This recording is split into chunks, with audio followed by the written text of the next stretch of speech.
নতুন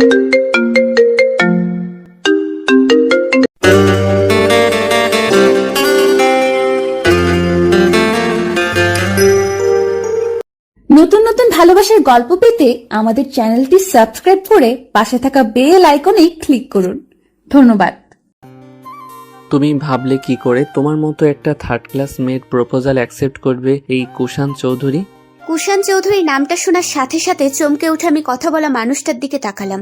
যা ভেবেছিলাম ঠিক তাই। এই কুষাণ চৌধুরী যে আমার কাজিন হবে তা ভাবতেও পারি নাই। অবশ্যই কুষাণ ভাইয়া জানে না যে আমি তার কাজিন। আমার বয়স যখন 11 তখন কুষাণ ভাই ইউএসএ চলে যায়, আর কালকেই বাংলাদেশ ব্যাক করেছে পড়াশোনা কমপ্লিট করে। আমার এখন নিজের চুল নিজে ছিঁড়তে ইচ্ছে করছে যে বন্ধুদের কথা মতো কেন এই কাজ করতে গেলাম। ফ্ল্যাশব্যাক। আমি, মিতু, নাইমা আর ফাহিম 4 জনে মিলে ট্রুথ অর ডেয়ার খেলছি। আর আমি যখন ডেয়ার নেই তখন ফাহিম বলে, জিহা, তোর কাজ হলো ওই যে হাত দিয়ে ইশারা করে, একটা ছেলে দাঁড়িয়ে আছে সাদা টি শার্ট পরা, ওকে গিয়ে বলবি আই লাভ ইউ, ব্যাস এইটুকুই। আহা, মাত্র এইটুকুই? এটা তো আমার বাঁ হাতের খেল। তোর একটু অপেক্ষা কর, আমি আসছি। হ্যাঁ, তবে শর্ত হলো আগামী 1 ঘন্টা তুই তাকে বলতে পারবি না যে তুই তাকে ডেয়ার পূরণ করার জন্য প্রপোজ করলি। বলে ফাহিম আমাকে চোখ মারে। আমি তাকে ভেঙচি দিয়ে উঠে যাই। ছেলেটা উল্টো দিকে ঘোরা ছিল, তাই আমি তার মুখ দেখতে পাইনি। আমি ছেলেটার পেছনে গিয়ে দাঁড়িয়ে চোখ বন্ধ করে বলি, এই যে মিস্টার, আমি আপনাকে ভালোবাসি, আই লাভ ইউ। কথাটা বলেই চোখ মুখ খিচে বন্ধ করে ফেলি। তারপর তার কথা শুনে চোখ খুলে তার দিকে অবাক দৃষ্টিতে তাকিয়ে থাকি। বর্তমানে এই মেয়ে, আমি কি বলছি শুনতে পাচ্ছ তুমি? আমি নিচের দিকে তাকিয়ে আছি। এমন একটা পরিস্থিতিতে পড়তে হবে জীবনেও ভাবি নাই। আমি নিচের দিকে তাকিয়ে মিনমিন করে বলি, ধন্যবাদ ভাইয়া রিজেক্ট করে দেওয়ার জন্য। কথা শুনে ভাই অবাক চোখে আমার দিকে তাকায়। ভাইয়া কিছু বলবে তার আগে আমি তার দিকে একবার তাকিয়ে উল্টো দিকে ঘুরে হাঁটতে থাকি। আর ভাবছি ভাইয়া আগের থেকে অনেক হ্যান্ডসাম হয়ে গেছে। কাল রাতে আসা অন্ধকারে ভালো করে তাকে দেখি নাই। কুষাণ ভাইয়াদের বাড়ির রাস্তার এপাশে আর আমাদের বাড়ির উল্টো পাশে। যাই হোক, আমি ওদের 3 জনের কাছে এসে ফাহিমকে উড়াধুরা মারতে থাকি, আর ও মার খাওয়া থেকে বাঁচতে দৌড়াই। এভাবে আমরা দুজন কিছুক্ষণ দৌড়াদৌড়ি করে হাফিয়ে মিতু আর নাইমার কাছে এসে দাঁড়াই। ওরা আমার দিকে অবাক দৃষ্টিতে তাকিয়ে আছে। ওরা 3 জনেই অবাক। ওই, তোরা এইভাবে কি দেখোস? আমার চেহারায় কি মুক্তা ঝরে পড়ছে? আমার কথা শুনে ওরা কোনো রিয়েক্ট করে না, কারণ তারা জানে আমি এমনই। ফাহিম আমার দিকে তাকিয়ে বলে, ওই আপাল মার্কা মাইয়া, কি হয়েছে তোর? আমার মারছস কেন? হারামি, তোর কারণে সব। তুই আর কাউকে পাইলি না? শেষমেশ আমার কাজিনকে আই লাভ ইউ বলতে বললি, যে কিনা এখনো পর্যন্ত আমাকে দেখেনি। সে যখন জানবে আমি তার বোন কাজিন লাগি, তখন কি মনে করবে? তারপর ভাইয়া বলি কিনা আমি থার্ড ক্লাস মেয়ে। শেষের কথাটা কাঁদো কাঁদো ফেস করে বলি। আমার কথা শুনে মিতু, ফাহিম আর নাইমা 3 জনে আমার দিকে চোখ বড় বড় করে তাকায়। নাইমা বলে, তার মানে উনি তোর ভাই? দোস্ত প্লিজ লাইন করে দে না। নাইমার কথা শুনে আমার গা জ্বলে যাচ্ছে। দাঁত কটমট করে তার দিকে তাকিয়ে বলি, আমি মরি আমার জ্বালায়, আর তোরা আমার সাথে ফান করস?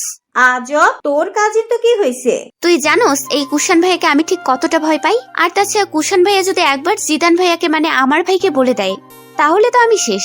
আরে বলবে না, চিন্তা করবি না। আমি ফাহিমের দিকে রাগি লুকে তাকাই। তারপর কিছুক্ষণ 4 জন মিলে ঝগড়া করতে থাকি। আসলে আমাদের বন্ধুত্বটাই এমন, এই ভালো তো এই খারাপ। এই সুন্দর করে কথা বলছে তো এই ঝগড়া শুরু হয়েছে। তারপর আমাদের 4 জনের আরেকটা বড় গুণ হলো আমরা কথা শুরু করব টেকনাফ থেকে, আর আমাদের কথা গিয়ে শেষ হবে তেতুলিয়ায়। কথার কোন জায়গা থেকে কোন জায়গায় পৌঁছে যায় তার ঠিক নেই। 4 জন এত ঝগড়া করি, তারপরও একজনকে না দেখলে আরেকজন থাকতে পারে না। এতটা ভালো বন্ধুত্ব আমাদের মাঝে। এবার আসুন পরিচয় দেয়া যাক। আমি জিহা, বাবা মা আর ভাইয়ের আদরে মেয়ে। আমি অনার্স 2য় বর্ষের ছাত্রী। আমার ভাই জিদান চৌধুরী পড়ালেখা শেষ করে বাবার ব্যবসায় হাত দিল মাত্র কিছুদিন হলো। আমি দেখতে অতটাও খারাপ না, যার জন্য কুষাণ ভাই আমাকে থার্ড ক্লাস টাইপের মেয়ে বলল। অবশ্যই বলতেও পারে, আমেরিকায় বড় হয়েছে বলে কথা।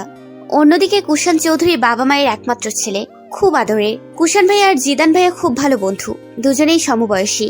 যাই হোক, বাকিটা গল্পে জানবেন। আমি রুমে এসে ফ্রেশ হয়ে মাত্র মোবাইলটা নিয়ে একটু শুইলাম। হঠাৎ লিভিং রুম থেকে কিছু কথা এসে আমার কানে বাড়ি খাচ্ছে। আমি কান খাড়া করে শোনার চেষ্টা করছি। বুঝতেই পারছি লিভিং রুমে কুষাণ ভাইয়া, বাবা, আম্মু আর জিদান ভাইয়া সবাই আছে। কথার এক পর্যায়ে কুষাণ ভাইয়া বলে ওঠে, চাচ্ছু, এই বাড়িতে কি আর কেউ থাকে না? বাবা আমাকে সেই কখন থেকে ডাকছে, কিন্তু তাতে আমার কোনো রকমের হেলদোল নেই। আমি আমার মতো করে মোবাইল টিপতেছি। এই মুহূর্তে কুষাণ ভাইয়ের সামনে যাওয়ার মতো ইচ্ছে আমার নেই। শুধু শুধু আমাকে এখন অপমান করবে তা আমার খুব ভালো করেই জানা আছে। আর তার সাথে যদি একবার আমার ভাই জানে তাহলে তো হলোই। হঠাৎ ভাইয়ার ডাকে আমার হুঁশ আসে। ভাইয়া ডাকছে, তার মানে সে এখন আমার রুমে আসবে।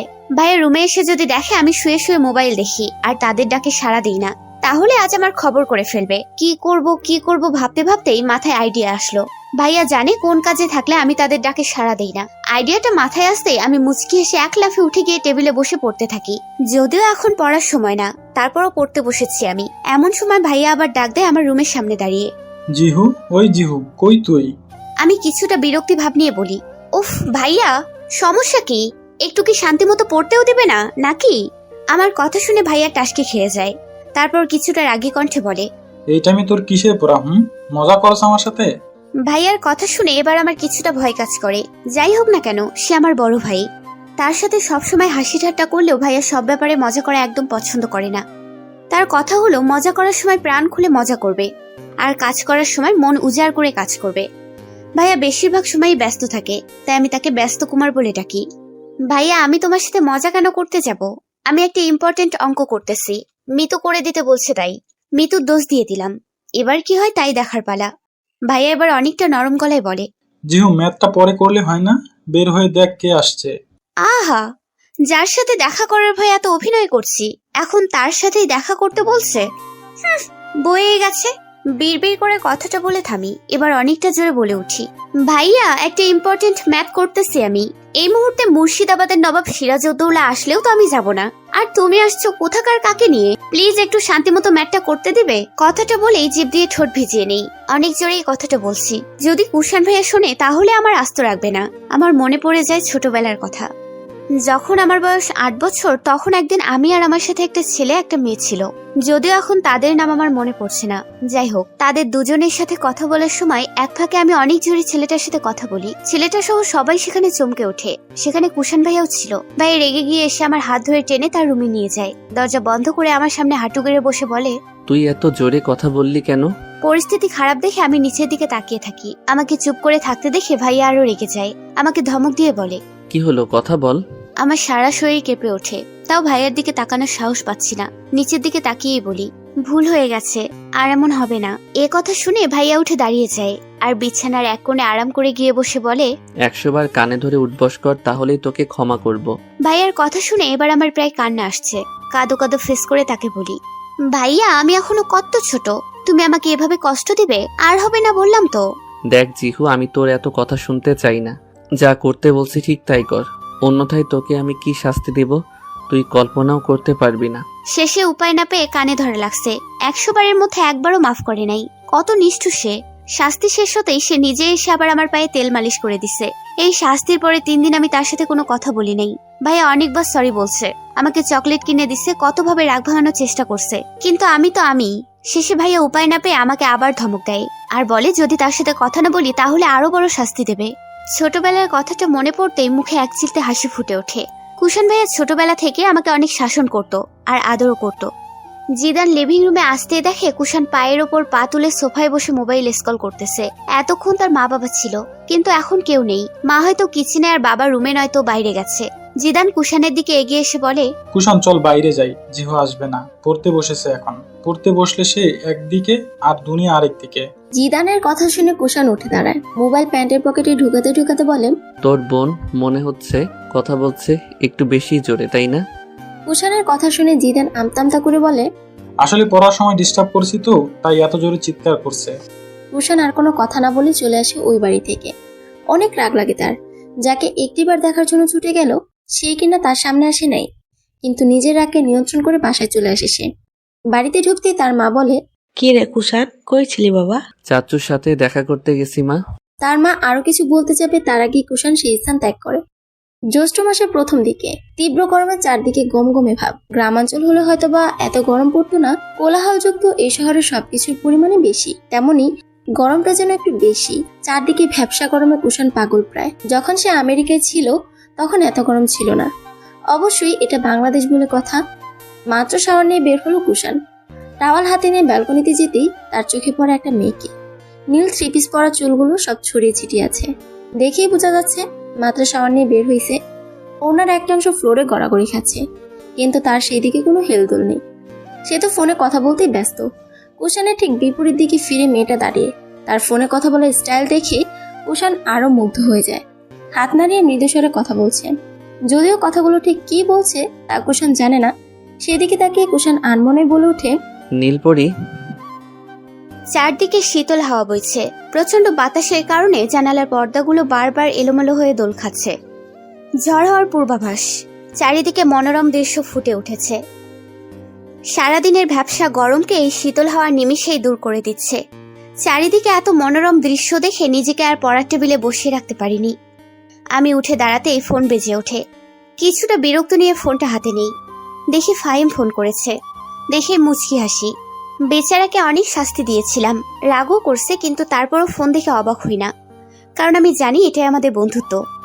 রাগ, অভিমান, হাসি, ঠাট্টা, দিন শেষে আবার সবাই এক। ফোন ধরে কানে নিতেই ফাহিম বলে, ওই কাবলা কি করছে? ফোন ধরতে এতক্ষণ লাগে? হারামি, দিলি তো মুডটা অফ করে। এত সুন্দর রোমান্টিক ওয়েদারটা নষ্ট করে দিলে এই নামে ডেকে। আমার কথা শুনে ফাহিম ফিক করে হেসে দেয়। ওরা আমাকে নাম ধরে ডাকে কম, সবসময় অদ্ভুত ধরনের নামে ডাকে, যে নামগুলো কেউ কোনোদিন শুনেও নাই। গরু রে, তোর বিয়ে আছে নাকি যে এমন একটা রোমান্টিক ওয়েদারে তুই তার সাথে বসে বসে প্রেমালাপ করবি? কুত্তা, তুই গরু, তোর 14 গোষ্ঠী গরু, তোর ফিউচার পোলাপাইন গুলাও সব গরু। ফোন রাখ কুত্তা, বলেই কট করে ফোন কেটে দেয়। এই গরু শব্দটা আমি একেবারে সহ্য করতে পারি না। আরে ভাই, কেন বুঝোস না? গরু হলো সব থেকে নিকৃষ্ট প্রাণী। এমন একটা প্রাণী যে যেখানে খায় সেখানেই ঘুমায়, আর আমাকে কিনা বলছে গরু। ভাবা যায় এটা? শেষে বিরক্ত হয়ে ছাদে চলে আসি। ছাদে আসতেই মনটা জুড়িয়ে যায়। কি সুন্দর স্নিগ্ধ বাতাস। আমি দুহাত মেলে চোখ বন্ধ করে দাঁড়িয়ে থাকি। পুরো ছাদ জুড়ে অন্ধকার। আমি আসার সময় লাইট বন্ধ করে দিয়ে আসছি। মাঝে মাঝে অন্ধকারকে কেন জানি অনেক ভালো লাগে, কিন্তু লাইট বন্ধ করেও লাভ হয় নাই। কুষাণ ভাইয়াতে লাইটের আলো তির্যকভাবে এসে হেলে পড়েছে আমাদের ছাদে। তাতে অবশ্যই আমি অনেকটা বিরক্ত। এভাবে ঠিক কতক্ষণ ছিলাম হিসেব নেই। ছোট ছোট পানির কণা মুখে পড়তেই আমার হুঁশ আসে। চারিদিকে তাকিয়ে দেখি হালকা ছোট ছোট বৃষ্টির ফোঁটা পড়ছে। এখন বৃষ্টিতে ভিজলে আমার কপালে শনি আছে, এটা ভেবে আমি চলে আসতে নেই। জিহু, চলে আসতে নিয়েও থেমে যাই আমি। কেউ একজন খুব মৃদু স্বরে ডাকছে আমাকে। ডাকটা শুনে আমার শরীরে কম্পন ছুটে যায়। একটা শীতল হাওয়া বয়ে যায় আমার মধ্য দিয়ে। আমি কাঁপা কাঁপা পায়ে পেছন দিকে ফিরে দেখি কুষাণ ভাইয়া ডাকছে আমাকে। ভাইয়া তাদের ছাদে দাঁড়িয়ে আছে। আমি তার দিকে তাকাতেই সে তার ভ্রুযুগল কুঁচকে ফেলে। এটা দেখে আমার অবস্থা যায়।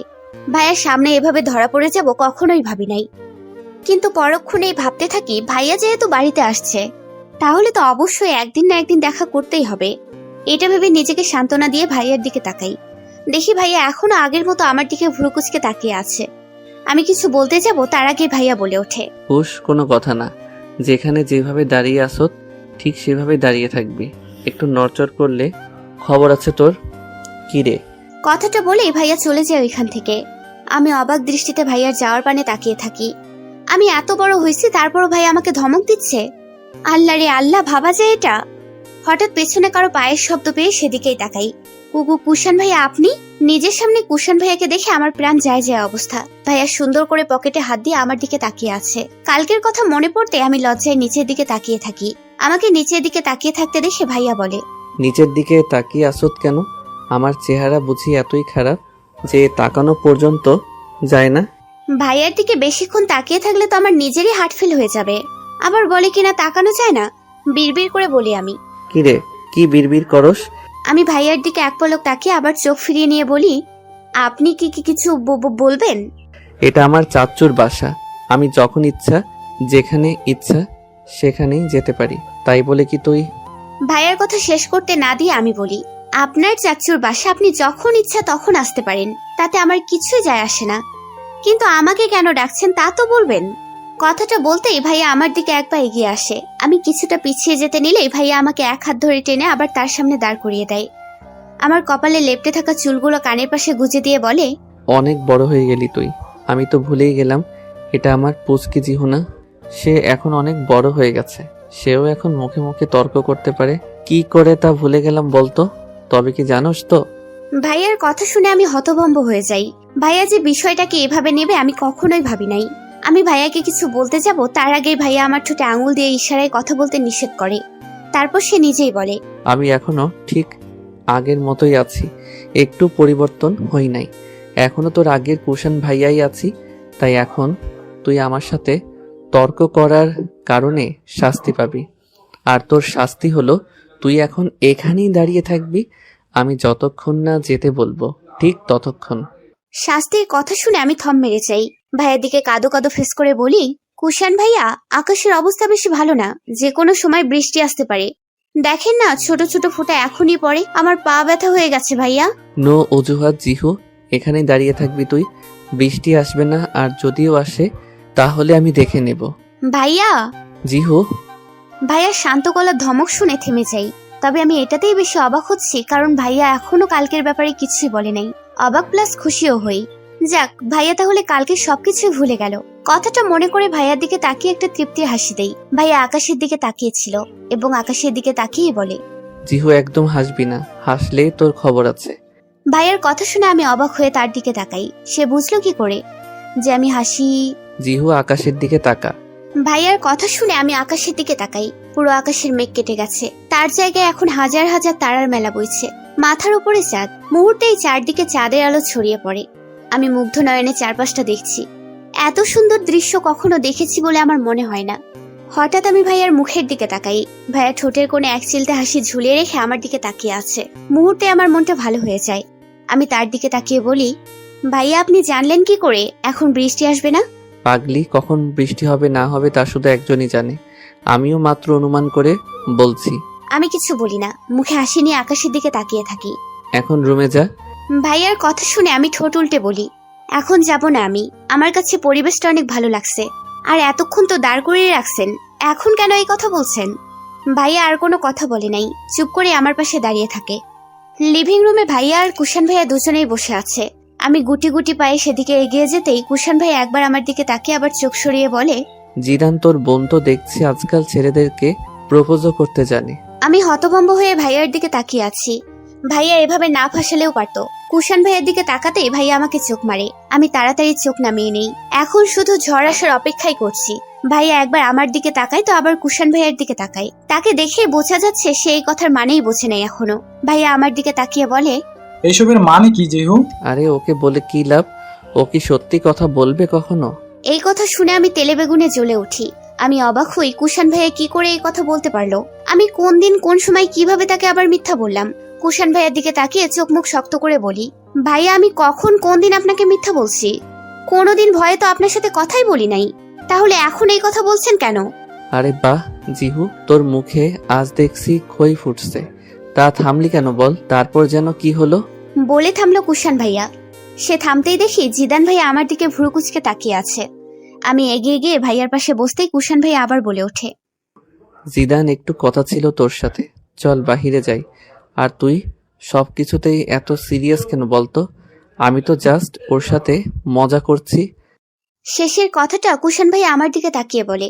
আমি চোখ নামিয়ে নেই। মনে মনে তাকে 100টা গালি দেই, সাথে স্বস্তির নিঃশ্বাস ফেলি। আমাকে সুন্দর করে অস্বস্তিকর পরিবেশে ফেলতেও পারে, আবার সময় মতো তুলে নিতেও পারে। অসহ্যকর। জিদান ভাইয়া আর কুশান ভাইয়া দুজনেই উঠে বাইরে চলে যায়। ওরা চলে যেতেই আমিও উঠে রেডি হয়ে নেই ভার্সিটিতে যাওয়ার জন্য। ভার্সিটিতে আসতেই সবাই আমাকে ঘিরে ধরে। সবাই বলতে মিতু, ফাহিম আর নাইমা। আমি ওদের দিকে ভ্রু কুচকে তাকাই। কিহু রে, কিহু, একটা সুযোগ করে দে না প্লিজ। তারপর আর তোর কাছে কিছু চাইবো না। ওই কি রে, তোর না বফ আছে? তাহলে আবার লাইন মারার প্রস্তুতি নেস কেন? হ্যাঁ, আরে কিহুর ভাই তো হলো আমার ক্র্যাশ, আর ক্র্যাশের সাথে লাইন মারা যেতেই পারে, স্বাভাবিক। সবার আগে তোরা আমার নামের উচ্চারণটা ঠিক কর। আজ পর্যন্ত কোনোদিনও তো আমার নামটা পর্যন্ত ঠিক মতো উচ্চারণ করতে পারে না, আবার বলে কিনা ক্র্যাশের সাথে সাক্ষাৎ করিয়ে দিতে। শোন কিহু, তোকে এই নামে আদর করে ডাকি, আমি এত ভালোবেসে ডাকি, তারপরও বলে কি না তার নাম ঠিক মতো উচ্চারণ করতে পারি না। আল্লাহ উপরে নিয়ে যাওনি কেন এই কথা শোনার আগে? নাইমার কথা শুনে আমরা সবাই হেসে দেই। মিতু আমার দিকে তাকিয়ে বলে, আচ্ছা তুই এটা বল যে তোর ভাইয়া কি তোকে পরে কিছু এই বিষয়ে কিছু বলছে? মিতুর কথা শুনে আমার রাগ হয় অনেক। রেগে ওর দিকে তাকিয়ে বলি, কান খুলে শুনে রাখ তোরা, কুশান ভাই আমার ভাই না, কাজিন। কাজিন শুনলি? এই কথাটা মাথায় রেখে তবেই পরবর্তী কথা বলবি তোরা, কেমন? আমার কথা শুনে ওরা বোকা বনে যায়। আমি যে সামান্য এই কথাতে এভাবে রিয়েক্ট করব তা হয়তো ওরা ভাবেই নাই। তাতে আমার কি, সব তো ওদেরই দোষ। কাজিনকে ভাই বলবে কোন কথায়? জিদান লিভিং রুমে বসে ল্যাপটপে কিছু কাজ করছে। জিদান তার বাবা অফিসে, মা কুষাণদের বাসায়, আর জিহা মাত্রই ঝগড়া করে গেল তার সাথে। এই মেয়েটার আবার প্রতিবেলা তার সাথে একবার করে ঝগড়া না করলে পেটের ভাত হজম হয় না। জিহার কি দোষ দিবে? তার নিজেরই তো ভাত হজম হয় না ওর সাথে ঝগড়া না করলে। প্রতিটা ভাই বোনের সম্পর্কই হয়তো বা এমন, সব ভাই তার বোনের সাথে ঝগড়া করে আর সব বোনই তার ভাইয়ের সাথে ঝগড়া করে। তাদের এই ঝগড়ার মাঝে লুকিয়ে থাকে তাদের হাজারো ভালোবাসা। হঠাৎ ডোরবেল বাজার শব্দে আমার হুঁশ আসে। এই সময় কে আসতে পারে তাই ভাবছি আমি। আম্মু তো এত তাড়াতাড়ি আসার কথা না। তারা দুই যা একসাথে হলে গল্পের আসর জমে। সেখানে এত তাড়াতাড়ি তার আম্মু আসতেই পারে না। বাবা নয় তো, কিন্তু বাবাও তো এত তাড়াতাড়ি অফিস থেকে ফেরার কথা নয়। এমন হাজারো চিন্তা নিয়ে আমি দরজা খুলতেই অবাক হয়ে যাই। আমার সামনেই একটা মেয়ে দাঁড়িয়ে আছে। তাকে কোনোদিন দেখেছি বলে মনে হয় না, আর এমন মেয়েও হয়তো কোনোদিন দেখি নাই আমি। মুগ্ধ নয়নে তার দিকে তাকিয়ে আছি আমি। মেয়েটা কালো কুর্তি, সাদা জিন্স, সাথে সাদা পালের কালো ওড়না, মুখে কোনো মেকআপ নেই। মেয়েটা শ্যাম বর্ণের, চোখে সানগ্লাস। এইটুকু দেখেই আমি ফিদা হয়ে যাই। হাঁ করে মেয়েটার দিকে তাকিয়ে আছি আমি। মিতু তুই? চিৎকার শুনে আমার মেজাজটাই খারাপ হয়ে যায়। একটু ভালো করে দেখতেও দিল না। আমি দরজার পাশ থেকে সরে দাঁড়াতেই মিতু গিয়ে জিহাকে জড়িয়ে ধরে। বুঝতেই পারছি এটা জিহুর ফ্রেন্ড। ওর মুখে নামও শুনেছি। মনে মনে মিতু নামটা দুইবার উচ্চারণ করে ওইদিকে তাকাতেই দেখি কেউ নেই। ভালো করে তাকিয়ে দেখি না, আমি সত্যিই দেখছি আমার সামনে কেউ নেই। তাহলে কি আমি স্বপ্নে দেখছি? কিন্তু এমন স্বপ্ন কেউ দেখে নাকি? জিহুর চিৎকার শুনেই তো স্বপ্ন থেকে বাস্তবে চলে আসার কথা। তাহলে প্রায় ঘন্টাখানেক পরে আমি রুম থেকে বের হই কুষাণের সাথে দেখা করতে। ও নিজেই ফোন করে আমাকে ওদের বাসায় যেতে বলছে, তাই বের হয়েছি ওদের বাসায় যাওয়ার জন্য। হঠাৎ আমার সামনে তখনকার ওই মেয়েটা, মানে মিতু আর জিহু আসে। মেয়েটাকে দেখে অজান্তেই আমার মুখে হাসি ফুটে ওঠে। ভাইয়া আম্মু কই? জিহুর কথায় আমার হুঁশ আসে। ওর দিকে তাকিয়ে বলি, বড় বাবাদের বাসায়। চলো না আমাদের সাথে প্লিজ। আমি ওর সাথে যাই। পুরোটা রাস্তা ধরে শুধু মিতুকেই দেখতে দেখতে যাই। মিতুও মাঝে মাঝে আমার দিকে আর চোখে তাকায়। বড় বাবাদের বাসায় গিয়ে দেখি কুষাণ বসে আছে সোফায়। বড় মা আর আম্মু মনে হয় রুমে। আমি গিয়ে কুষাণের পাশে বসতেই ওর হুঁশ আসে। আমি আর মিতু কুষাণ ভাইয়াদের বাসায় আসতেই ভাইয়াকে সামনে বসে থাকতে দেখে কিছুটা ঘাবড়ে যাই। কেন জানি না ভাইয়ার সামনে আসতে আমার কেমন জানি লাগে। হঠাৎ কুষাণ ভাইয়া আমার দিকে তাকিয়ে বলে, তারপর বল জিদান, আজ কয়টা মেয়েকে প্রপোজ করলি? এবার কুষাণ ভাইয়ার কথা শুনে আমার অনেকটা বিরক্ত লাগে। আমি খুব করেই বুঝতে পারছি কুষাণ ভাইয়া আমাকে ইন্ডিকেট করেই কথাটা বলছে। আল্লাহ জানে কতদিন ধরে আমাকে এইভাবে কথা বলে বলে খোঁটা দেয়। জ্যৈষ্ঠ মাসের মাঝামাঝি সময়, তীব্র গরমে চারদিকে খা খা করছে। আর সেই গরমে 1000 বিরক্তি নিয়ে দাঁড়িয়ে আছি আমি। এই মুহূর্তে কুষাণ ভাইয়ার প্রতি প্রচুর রাগ লাগছে। লোকটা নাকি আজ আমাকে নিতে আসবে। আমি ভার্সিটির গেটের সামনে দাঁড়িয়ে আছি। আজ ভার্সিটিতে আসার সময় জিদান ভাইয়া ড্রপ করে গেছে আর বলছে সে নাকি আসতে পারবে না, তাই কুষাণ ভাইয়া আসবে। কিন্তু কোথায় সে?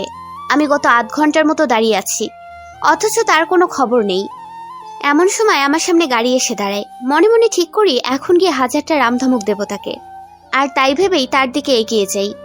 ইতোমধ্যে ভাইয়া গাড়ির গ্লাস নামিয়ে আমার দিকে তাকায়। আমি গাড়িতে উঠে ভাইয়ের দিকে তাকিয়ে কিছু বলতে যাব, তার আগেই তার দিকে চোখ পড়তে আমি চমকে উঠি। এই রোদে ভাইয়ের অবস্থা বেহাল। গায়ে সাদা শার্ট ভিজে সারা শরীর লেপ্টে আছে। ফ্রন্ট সিটেই তার কোট রাখা ছিল। আমি ওঠার আগে ভাইয়া ওইটা সরিয়ে নিজের কোলের ওপর রাখে। ঘামে ভিজে আছে সে। তাকে দেখে মনে হচ্ছে সে এখন শাওয়ার নিয়ে আসছে। চুলগুলো কপাল লেপ্টে আছে। হঠাৎ তার ড্রেস আপ দেখে আমার মনে পড়ে যায় আজ ভাইয়ার অফিসে জয়েন হওয়ার কথা। কথাটা মনে পড়তেই আমার রাগ নিমিষেই কর্পূরের মতো উড়ে যায়। রাগের জায়গায় এখন আমার বড্ড মায়া লাগছে তার প্রতি। ভাইয়া আমার দিকে তাকিয়ে বলে, সরি রে, আসলে আজ অফিসের প্রথম দিন, তাই বের হতে অনেকটা সময় লাগলো। আর রাস্তায় প্রচুর জ্যাম ছিল, তাই আসতে অনেকটাই লেট হয়েছে। ভাইয়ার কথা শুনে আমি কোনো উত্তর দেই না। কোনো কথা না বলে আমি ব্যাগ থেকে পানি বের করে দেই ভাইয়াকে। কিছুটা খেয়ে বাকিটা মুখে ছিটিয়ে দিন, ভালো লাগবে। ভাইয়া আমার দিকে তাকিয়ে মুচকি হাসে। তারপর আমার থেকে পানি হাতে নিয়ে বলে, সরি বলছি তো, এত রাগ করার কি আছে জিহু? আজব, কখন বলছি আমি রাগ করছি? আর এখানে রাগ করার কি আছে? মানুষের সমস্যা থাকতেই পারে, স্বাভাবিক। আমার কথা শুনে ভাইয়া পুনরায় মুচকি হাসে। ভাইয়া হাসলে তাকে অদ্ভুত সুন্দর লাগে। আমি তার দিকে একবার তাকিয়ে চোখ ফিরিয়ে নিই। এই কয়েকদিনে ভাইয়া আমাকে বারবার ওই একই কথা শুনিয়েছিল ইনডিরেক্টলি। আমি মুখ খিচে সব সহ্য করেছি। তাকে কিছু বলতে গেলেও কেন জানি বলতে পারি না, গলায় আটকে যায় সবকিছু। ভাইয়া একটা কথা বলি আপনাকে। হঠাৎ আমার এই কথা শুনে ভাইয়া আমার দিকে আর চোখে তাকায়। বল। সেদিন আমি ইচ্ছে করে আপনাকে প্রপোজ করি নাই। এই কথা শুনে ভাইয়া আমার দিকে ভ্রু কুচকে তাকায়। সেদিন ফাহিম আমাকে ডেয়ার দিয়েছিল আপনাকে প্রপোজ করার, তাই বাধ্য হয়ে আপনাকে প্রপোজ করছি আমি। আর শর্ত ছিল আগামী 1 ঘন্টা আপনাকে না বলা যে আমি আপনাকে ডেয়ারের জন্য প্রপোজ করছি। চোখ বন্ধ করে একদমে বলি কথাগুলো। একটু সময় যাওয়ার পরও যখন কোনো সারা শব্দ পাই না, তখন আমি আস্তে করে একটু চোখ মেলে তার দিকে তাকাই, ভাইয়ের দিকে তাকাই। ভাইয়া চোখ মুখ শক্ত করে বলে, ফাহিমকে? ভাইয়ার প্রশ্ন শুনে আমি মনে মনে হাসি। ভাইয়ার সাথে একটু মজা করার জন্য বলি, আমার বফ। আজ 3 বছর আমাদের রিলেশন। ভাইয়া, একদিন আপনার সাথে পরিচয় করিয়ে দেব, কেমন? আমার কথা শেষ হওয়ার আগেই ভাইয়া জোরে গাড়ি ব্রেক কষে। আমি চমকে উঠে ভাইয়ার দিকে তাকাই। ভাইয়াকে দেখে বোঝা যাচ্ছে সে অনেক রেগে আছে, কিন্তু তার রেগে যাওয়ার কারণটাই আমি খুঁজে পেলাম না। ভাইয়া আমার দিকে তাকিয়ে বলে, জিহু গাড়ি থেকে তাড়াতাড়ি নেমে যা। আমি ভাইয়ার দিকে হা করে তাকিয়ে আছি। কি এমন ভুল করছি আমি যার জন্য ভাইয়া আমাকে গাড়ি থেকে নামতে বলছে? ভাইয়া আমি জিহা, আমি কি বলছি তোকে? এবার ভাইয়া অনেক জোরে চিৎকার করে কথাটা বলে। ভাইয়াকে এভাবে রেগে যেতে দেখে আমার ভয় লাগে। ভাইয়ার চিৎকার শুনে ভয়ে কেঁপে উঠি আমি কথা না বাড়িয়ে গাড়ি থেকে নেমে যাই। আমার চোখ ঝাপসা হয়ে আসে। অজান্তেই চোখ থেকে কয়েক ফোঁটা পানি গড়িয়ে পড়ে। আমি গাড়ি থেকে নামতেই ভাইয়া পুনরায় গাড়ি স্টার্ট দিয়ে আমাকে রেখেই চলে যায়। আমি দাঁড়িয়ে কাঁদতে থাকি। ভাইয়া কেন আমার সাথে এমন করলো তাই এখনো বুঝতে পারছি না। আমি সহজে কান্না করি না, কিন্তু আজ অনেক কান্না আসতেছে। ভাইয়া আমার সাথে এমন না করলেও পারতো। কতক্ষণ এভাবে দাঁড়িয়েছিলাম জানা নেই। হঠাৎ আমার সামনে একটা গাড়ি এসে থামে। গাড়িটা ব্রেক কষে দাঁড়াতেই আমি চোখ তুলে সেদিকে তাকাই। তাকিয়ে দেখি জিদান ভাইয়া গাড়ি নিয়ে দাঁড়িয়ে আছে। আমাকে তার দিকে তাকাতে দেখে ইশারায় গাড়িতে এসে বসতে বলে। আমার চোখে এখনো পানি। আমি কোনো দ্বিমত প্রকাশ না করে এগিয়ে গিয়ে গাড়িতে বসতেই পুনরায় ভাইয়া গাড়ি চলতে থাকে। ভাইয়া আমাকে একটা প্রশ্নও করে নাই। অন্য সময় হলে এখন আমাকে 1000টা প্রশ্ন করতো। কেন কান্না করছি, কি হয়েছে আমার, কেউ কি কিছু বলেছে আমাকে, ব্লা ব্লা। কিন্তু এখন কোনো প্রশ্ন করে নাই দেখে আমি অনেক অবাক হই। ভার্সিটি থেকে এসে সেই যে রুমে ঢুকলাম এখনো বের হই নাই। এখন রাত 8টা বাজে। ভার্সিটি থেকে এসে শাওয়ার নিয়ে আমি রুমে অনেকক্ষণ বসেছিলাম বললে ভুল হবে। বসে বসে মিতুর সাথে কথা বলছি। ওদের থেকে আমি কোনো কথাই গোপন রাখি না, তাই সবকিছুই বলছি। সব শুনেও বলছে, দেখ জিহু, আমার মনে হয় কুষাণ ভাইয়া তোর এই কথাই রাগ করছে। তুই কেন বলতে গেলি যে তুই ফাহিমকে ভালোবাসিস? এটা বলা হয়তো তোর উচিত হয় না। কিন্তু এত মাইন্ড করার কি আছে? আমি তো তার সাথে মজা করছি। আর কেনই বা ভাইয়া এই কথা শুনে এতটা রিয়েক্ট করলো? আমি যা ভাবছি তা নাও হতে পারে।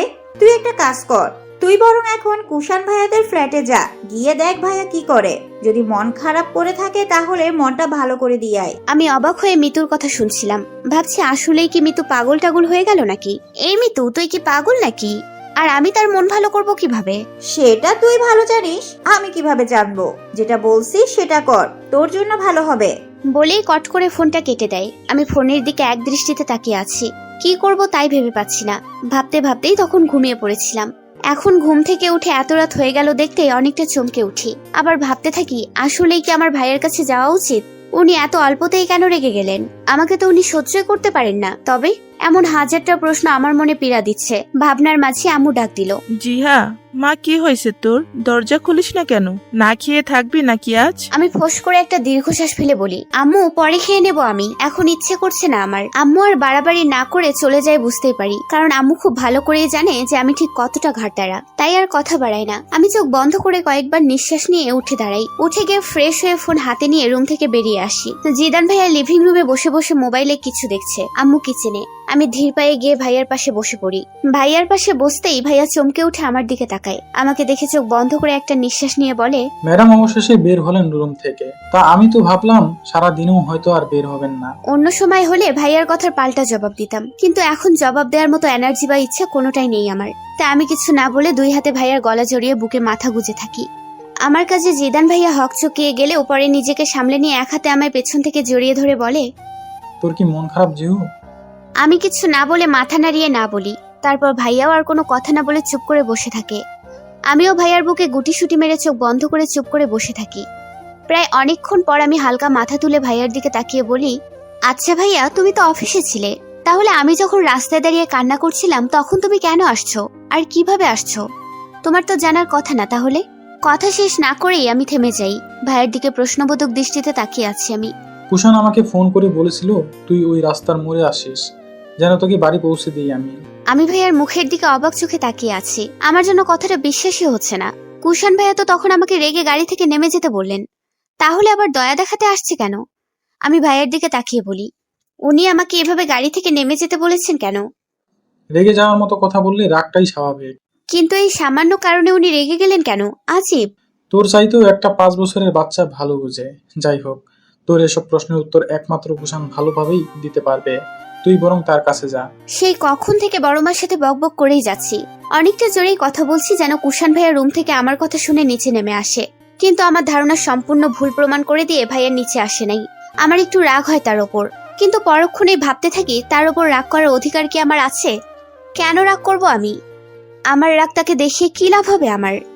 এসব প্রশ্ন মনে আসতেই আচমকা মনটা ভীষণ খারাপ হয়ে যায়। আমি বড়মার দিকে একবার তাকিয়ে একটু জোরেই বলি, ঠিক আছে বড়মা, আজ না হয় আমি আসি, অন্য একদিন আসবো, আজ আমার পড়া আছে। কথাটা বলতেই বড়মা ফিক করে হেসে দেয়। তার হাসির কারণটাও আমার জানা নেই।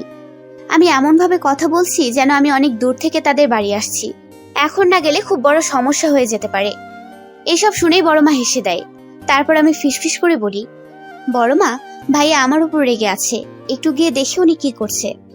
আমার কথা শুনে বড়মা মুচকি হাসে। তারপর আমাকে সম্মতি দিতে আমি ভাইয়ের রুমের দিকে এগিয়ে যাই। দরজার কাছে যেতেই দেখি দরজা খোলা। আমি আস্তে করে ভাইয়ার রুমে প্রবেশ করি। দেখি ভাইয়া খাটে হেলান দিয়ে আধশোয়া অবস্থায় বসে আছে, চোখ দুটো বন্ধ। আমি এগিয়ে গিয়ে তার পাশের একটি আসনে বসলাম। ভাইয়া হয়তো আমার উপস্থিতি বুঝতে পারে নাই, তাই ওইভাবেই বসে আছে। আমি অনেকক্ষণ গালের নিচে হাত দিয়ে ভাইয়ার দিকে তাকিয়ে থাকি। ভাইকে খুঁটিয়ে খুঁটিয়ে দেখতে থাকি। ভাইয়া ফর্সা মুখ অনেকটা লাল বর্ণ ধারণ করে আছে, অনেকটা রেগে আছে হয়তো এখনো। আমি ইচ্ছে করে একটু শব্দ করি, আর তাতেই কাজ হয়। ভাইয়া চোখ মেলে তাকিয়ে আমাকে দেখে অনেক চমকে ওঠে। আমার দিকে একটু তাকিয়ে ভাইয়া আবার চোখ বন্ধ করে নেয়। চোখ বন্ধ করা অবস্থাতেই ভাইয়া বলে, এখানে কি জিহু, রুম থেকে চলে যা প্লিজ, লিভ মি অ্যালোন। শেষের কথাটা ভাইয়া অনেকটা জোরেই বলে। আমি হালকা কেঁপে উঠি, ভ্রু কুচকে চোখ বন্ধ করে থাকি। তারপর তার দিকে তাকিয়ে বলি, ভাইয়া আমি আমি কি বলছি তোকে? প্লিজ চলে যা এখান থেকে, নয়তো আমার চাইতেও খারাপ আর কেউ হবে না। কিন্তু তাতেও আমার কোনো নড়চড় নেই। আমি নিচের দিকে তাকিয়ে একদমই বলি, সরি ভাইয়া, তখন আমি আপনার সাথে মজা করে এই কথাটা বলেছিলাম। ফাইম তো আমার জাস্ট ফ্রেন্ড, আমার কোনো বফ টফ নেই, প্লিজ রাগ করবেন না। অনেকটা করুণ গলায় বলে উঠি আমি। আমার কথা শেষ হতেই ভাইয়া চোখ মেলে আমার দিকে তাকিয়ে বলে, আমি কি তোকে বলেছি যে আমি রাগ করছি? আমি মাথা নেড়ে না বলি। তারপর নিচের দিকে তাকিয়ে বলি, তাহলে আপনি আমার সাথে এমন করছেন কেন? আর আমার মতো থার্ড ক্লাস একটা মেয়ে যদি বফ থাকেও, আপনি এত জেলাস ফিল করছেন কেন? কথাটা শুনেই কুষাণ ভাইয়া আমার দিকে রাগি লুকে তাকায়। আমি ডোন্ট কেয়ার ভাব নিয়ে বসে আছি। হঠাৎ ভাইয়া আমার সামনে থেকে উঠে বেলকনিতে চলে যায়। আমিও ছাড়ার পাচ্ছি নই, তাই আমি উঠে ভাইয়ার পেছন পেছন বেলকনিতে যাই। ভাইয়া দুহাত বুকে গুজে বাইরের দিকে তাকিয়ে আছে। আমি এগিয়ে গিয়ে ভাইয়ার পাশে দাঁড়াই। তারপর ভাইয়ার দিকে তাকিয়ে বলি, ভাইয়া আমার প্রশ্নের উত্তর দেন প্লিজ। ভাইয়ের দিকে তাকিয়ে করুণ কণ্ঠে বলি, কুষাণ ভাইয়া কোনো কথা না বলে আগের মতোই দাঁড়িয়ে আছে। আমার এবার অনেক বিরক্ত লাগছে। আমি চলে যাই তাহলে? আসতে যেহেতু কোনো অনুমতি লাগে নাই, তাহলে যেতে অনুমতি লাগার কথা না। অবশেষে তার মুখ থেকে কথা বের করতে পারলাম, ওকে আমি চলে যাব। তার আগে একটা কথা বলেন, আমার মতো থার্ড ক্লাস। আমি কথা পুরোটা শেষ না করতেই ভাইয়া আমার দিকে রাগি লুকে তাকায়। তাকে এভাবে তাকাতে দেখে আমি কিছুটা ঘাবড়ে যাই। ভাইয়া আমার দিকে 2 পা এগিয়ে এসে আমার কোমর জড়িয়ে তার সাথে মিশিয়ে নেয়। কুষাণ ভাইয়ের কাজে আমি পুরোই শকড। আপাতত আমার মাথা হ্যাং হয়ে আছে, কোনো কিছুতেই কাজ করছে না। ভাইয়া আমার কপাল থেকে ছোট ছোট চুলগুলো কানের কাছে গুজে দেয়। তার প্রতিটা স্পর্শে আমি কেঁপে উঠি। অবাক দৃষ্টিতে তার দিকে তাকিয়ে আছি। ভাইয়া আমাকে তার দিকে এভাবে তাকিয়ে থাকতে দেখে মুচকি হেসে বলে, তোর মতো একটা থার্ড ক্লাস মেয়ে যদি বফ থাকে তাহলে আমার অনেক কিছু। ইভেন যদি তোর কোনো বফ থাকলে তার কথা ভুলে যা। আমি এখনো ভাইয়ার দিকে অবাক দৃষ্টিতে তাকিয়ে আছি। কেন? বিকজ আমি বলছি তাই। কেন, তার জন্য বুঝি আলাদা কোনো রিজন দেখাতে হবে? কথাটা বলেই ভাইয়া আমাকে ছেড়ে দেয়। তারপর আবার আমার দিকে রাগি লুকে তাকিয়ে বলে, এখন গিয়ে সুন্দর করে খেয়ে নিস, আমি একটু পর ওই ফ্ল্যাটে আসছি। আর এসে যদি শুনি তুই এখনো খাওয়া দাওয়া করিস নাই, তাহলে তখন কি হবে তা তখন দেখবি। এখন যা। রুমে বসে বসে মিতুর সাথে চ্যাটিং করছি। রুমে এসে সবার আগে খাওয়া দাওয়া করে নেই। কুষাণ ভাইয়াকে বিশ্বাস নেই, যখন যা ইচ্ছা তাই করতে পারে, তাই বাসায় এসে আগে খেয়ে নেই। হঠাৎ আমার রুমে জিদান ভাইয়া আসে। ভাইয়া এসে আমার কোলে মাথা রেখে শুয়ে পড়ে। হঠাৎ ভাইয়ার আগমনে আমি কিছুটা হকচকিয়ে যাই। ভাইয়া ছোট বাচ্চাদের মতো চকলেট খেতে খেতে আমাকে বলে, কিরে মিসেস পেতনি, কি করিস? ভাইয়ার কথা শুনে আমি রেগে গিয়ে ভাইয়ার চুল টেনে দেই। ভাইয়া আউচ বলে মৃদু চিৎকার করতে আমি হেসে দেই। ভাইয়া আমি মিসেস হলাম কখন, কোন দিন, কিভাবে? আমার কথা শুনে ভাইয়া ফিক করে হেসে দেয়। তারপর আমার মাথায় টোকা দিয়ে বলে, খুব তাড়াতাড়ি তো বড় হয়ে গেছিস, এখন তো বিয়ে দিতে হবে। তা কবে বিয়ে করবি শুনি? আমি কখনোই এত তাড়াতাড়ি বিয়ে করব না। সবার আগে তোমার বিয়ে হবে। তারপর তুমি ছোটবেলা থেকে এখন পর্যন্ত আমার মাথা থেকে যতগুলো চুল ছিলে, ঠিক ততগুলো চুল তোমার বইয়ের মাথা থেকে ছিঁড়ব। তারপর চিন্তা করে দেখব বিয়ে করব কি করব না। তারপর শুরু হয়ে যায় আমাদের দুই ভাই বোনের খুনসুটির ঝগড়া। ভাইয়ের সাথে অনেকক্ষণ হাসি ঠাট্টা মারামারি করে ক্লান্ত হয়ে দুজনেই বসে পড়ি। ভাইয়া লম্বা হয়ে খাটের ওপর শুয়ে পড়ে। হঠাৎ ভাইয়া কল আসায় ভাইয়া মোবাইল নিয়ে উঠে চলে যায়। আমি ফ্রেশ হয়ে এসে পড়তে বসি। প্রায় অনেকক্ষণ পড়ার পর হঠাৎ গিটারের টুংটাং শব্দে আমি চমকে উঠি। কিছুটা অবাক হয়ে আমি উঠে দাঁড়াই। গিটারের শব্দ লক্ষ্য করে এগিয়ে যাই। বেলকনিতে গিয়ে দেখি কুষাণ ভাইয়া তার বেলকনিতে দোলনায় বসে গিটারের সুর তুলছে। হঠাৎ ভাইয়ার আজকে করা কাজগুলো আমার মনে পড়ে যায়। আনমনেই হেসে উঠি। মনে মনে ভাবছি, সত্যি ভাইয়া একটা আজব ধরনের প্রাণী, যে প্রাণীর সম্পর্কে আমি অনেক কিছুই জানি, অনেক বুঝি তাকে। কিন্তু তাও মনে হয় কে সে? আমি তো তাকে চিনি না, তাকে বুঝি না। আচ্ছা, সে কি আমার জীবনের বিশেষ কেউ? কথাটা একবার মনে আসতেই নিজেকে নিজে গালি দিতে থাকি। সি জিহা, তোর ভাবনা কোন দিন থেকে এতটা নিচে নেমে গেল? ও তোর ভাই, শুধুই ভাই, আর কিছুই না। এর চেয়ে তো বেশি কিছু ভাবাটা তোর ঠিক না। কোথায় তোর কুষাণ ভাই আর কোথায় তুই?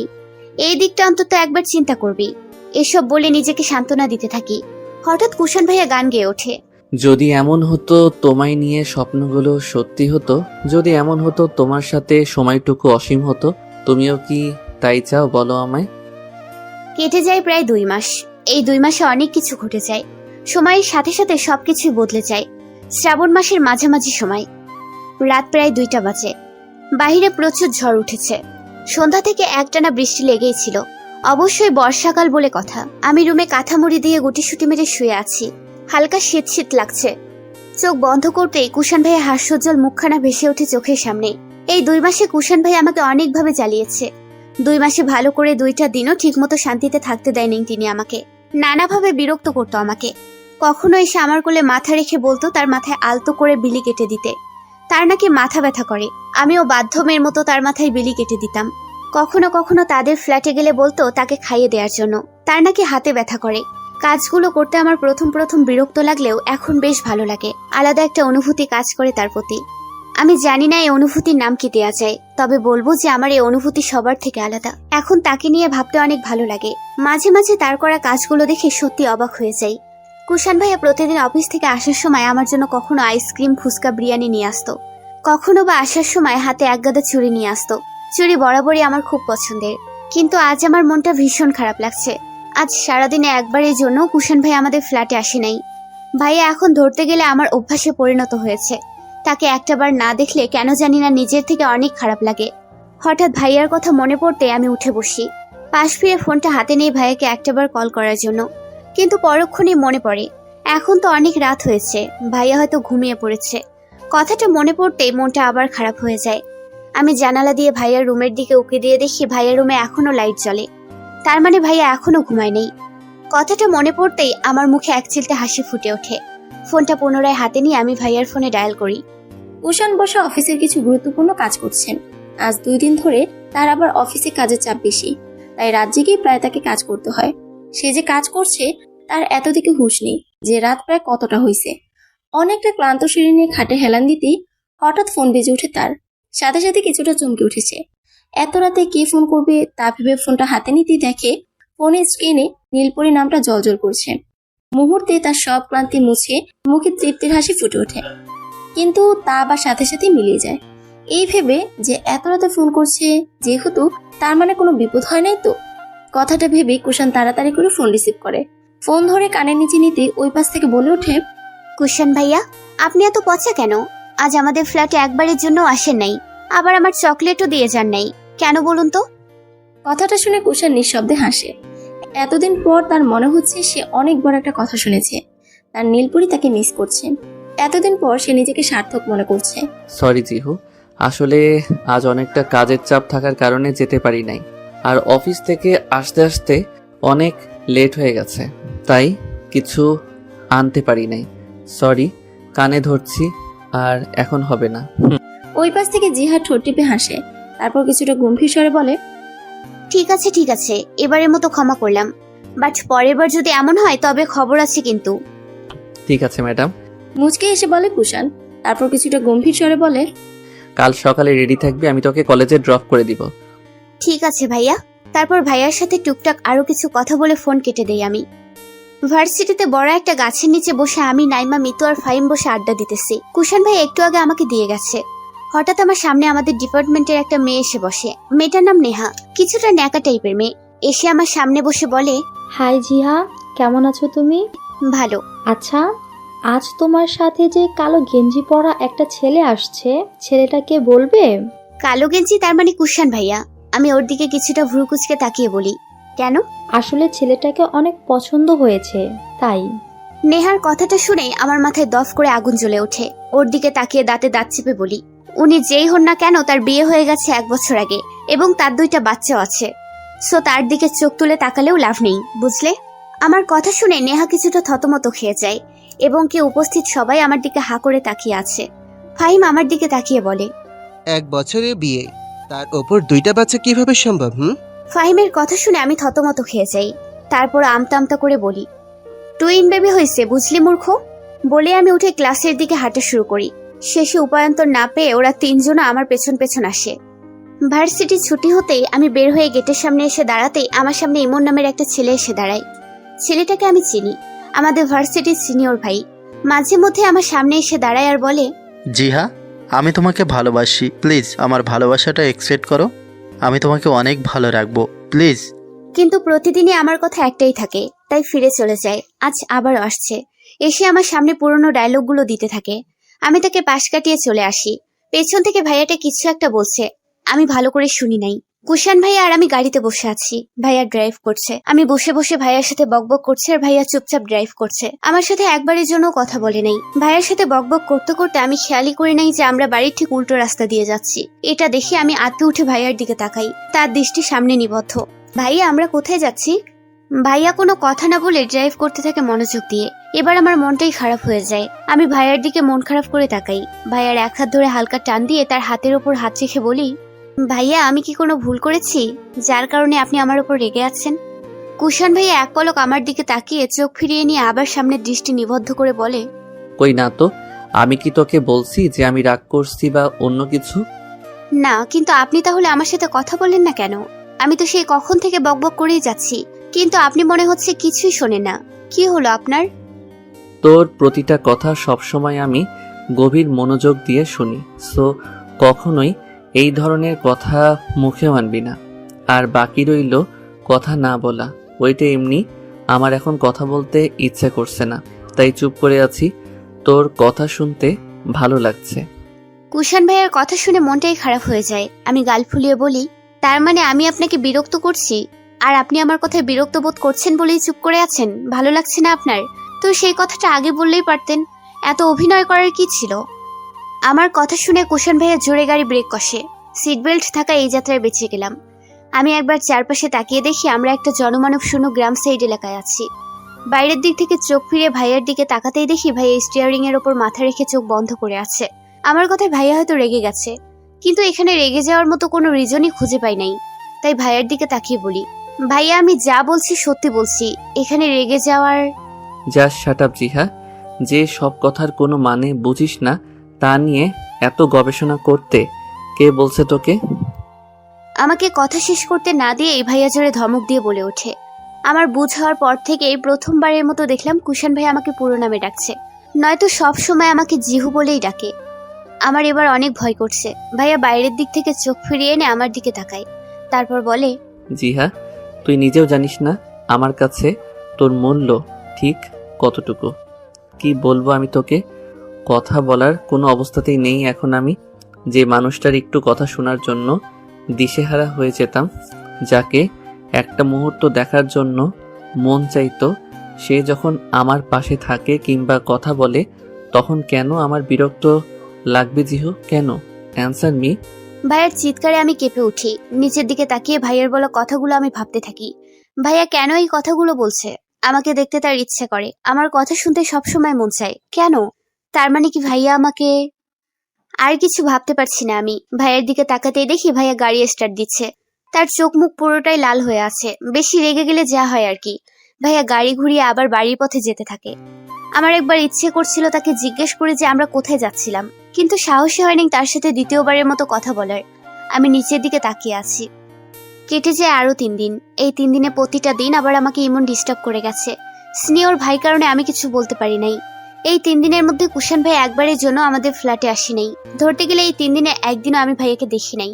আমি তো ভেবেছিলাম কুশান ভাইয়া হয়তো বাড়িতে নেই, কিন্তু বড় মাকে জিজ্ঞেস করতেই তিনি বলছে ভাইয়া নাকি বাড়িতেই আছে। অফিসে কাজের চাপ হয়তো একটু বেশি, যার কারণে ভাইকে দেখা যাচ্ছে না। কিন্তু আমার তা মনে হচ্ছে না। আমার কেন জানি মনে হচ্ছে ভাই আমাকে ইগনোর করছে, আমার সাথে ইচ্ছে করেই দেখা করছে না। আমার কিচ্ছু ভাল লাগে না। সব সময় ইচ্ছে করে একবার কুশান ভাইয়ের সাথে কথা বলি। ভাইয়াকে একবারের জন্য একটু দেখতে ইচ্ছে করে। আমার অনেক কান্না আসছে, সহ্য করতে পারছি না কিছুই। এখন রাত প্রায় 9টা বাজতে চলেছে। আমি বেলকনিতে রেলিং এর সাথে হেলান দিয়ে দাঁড়িয়ে আছি। চোখ দিয়ে এক ফোঁটা জল অজান্তেই গড়িয়ে পড়ে। আমি জানি না ভাইয়ার জন্য আমার এত খারাপ লাগছে কেন। শুধু জানি তাকে ছাড়া আমার সময় কাটে না। তাকে ছাড়া আমি একেবারেই অচল।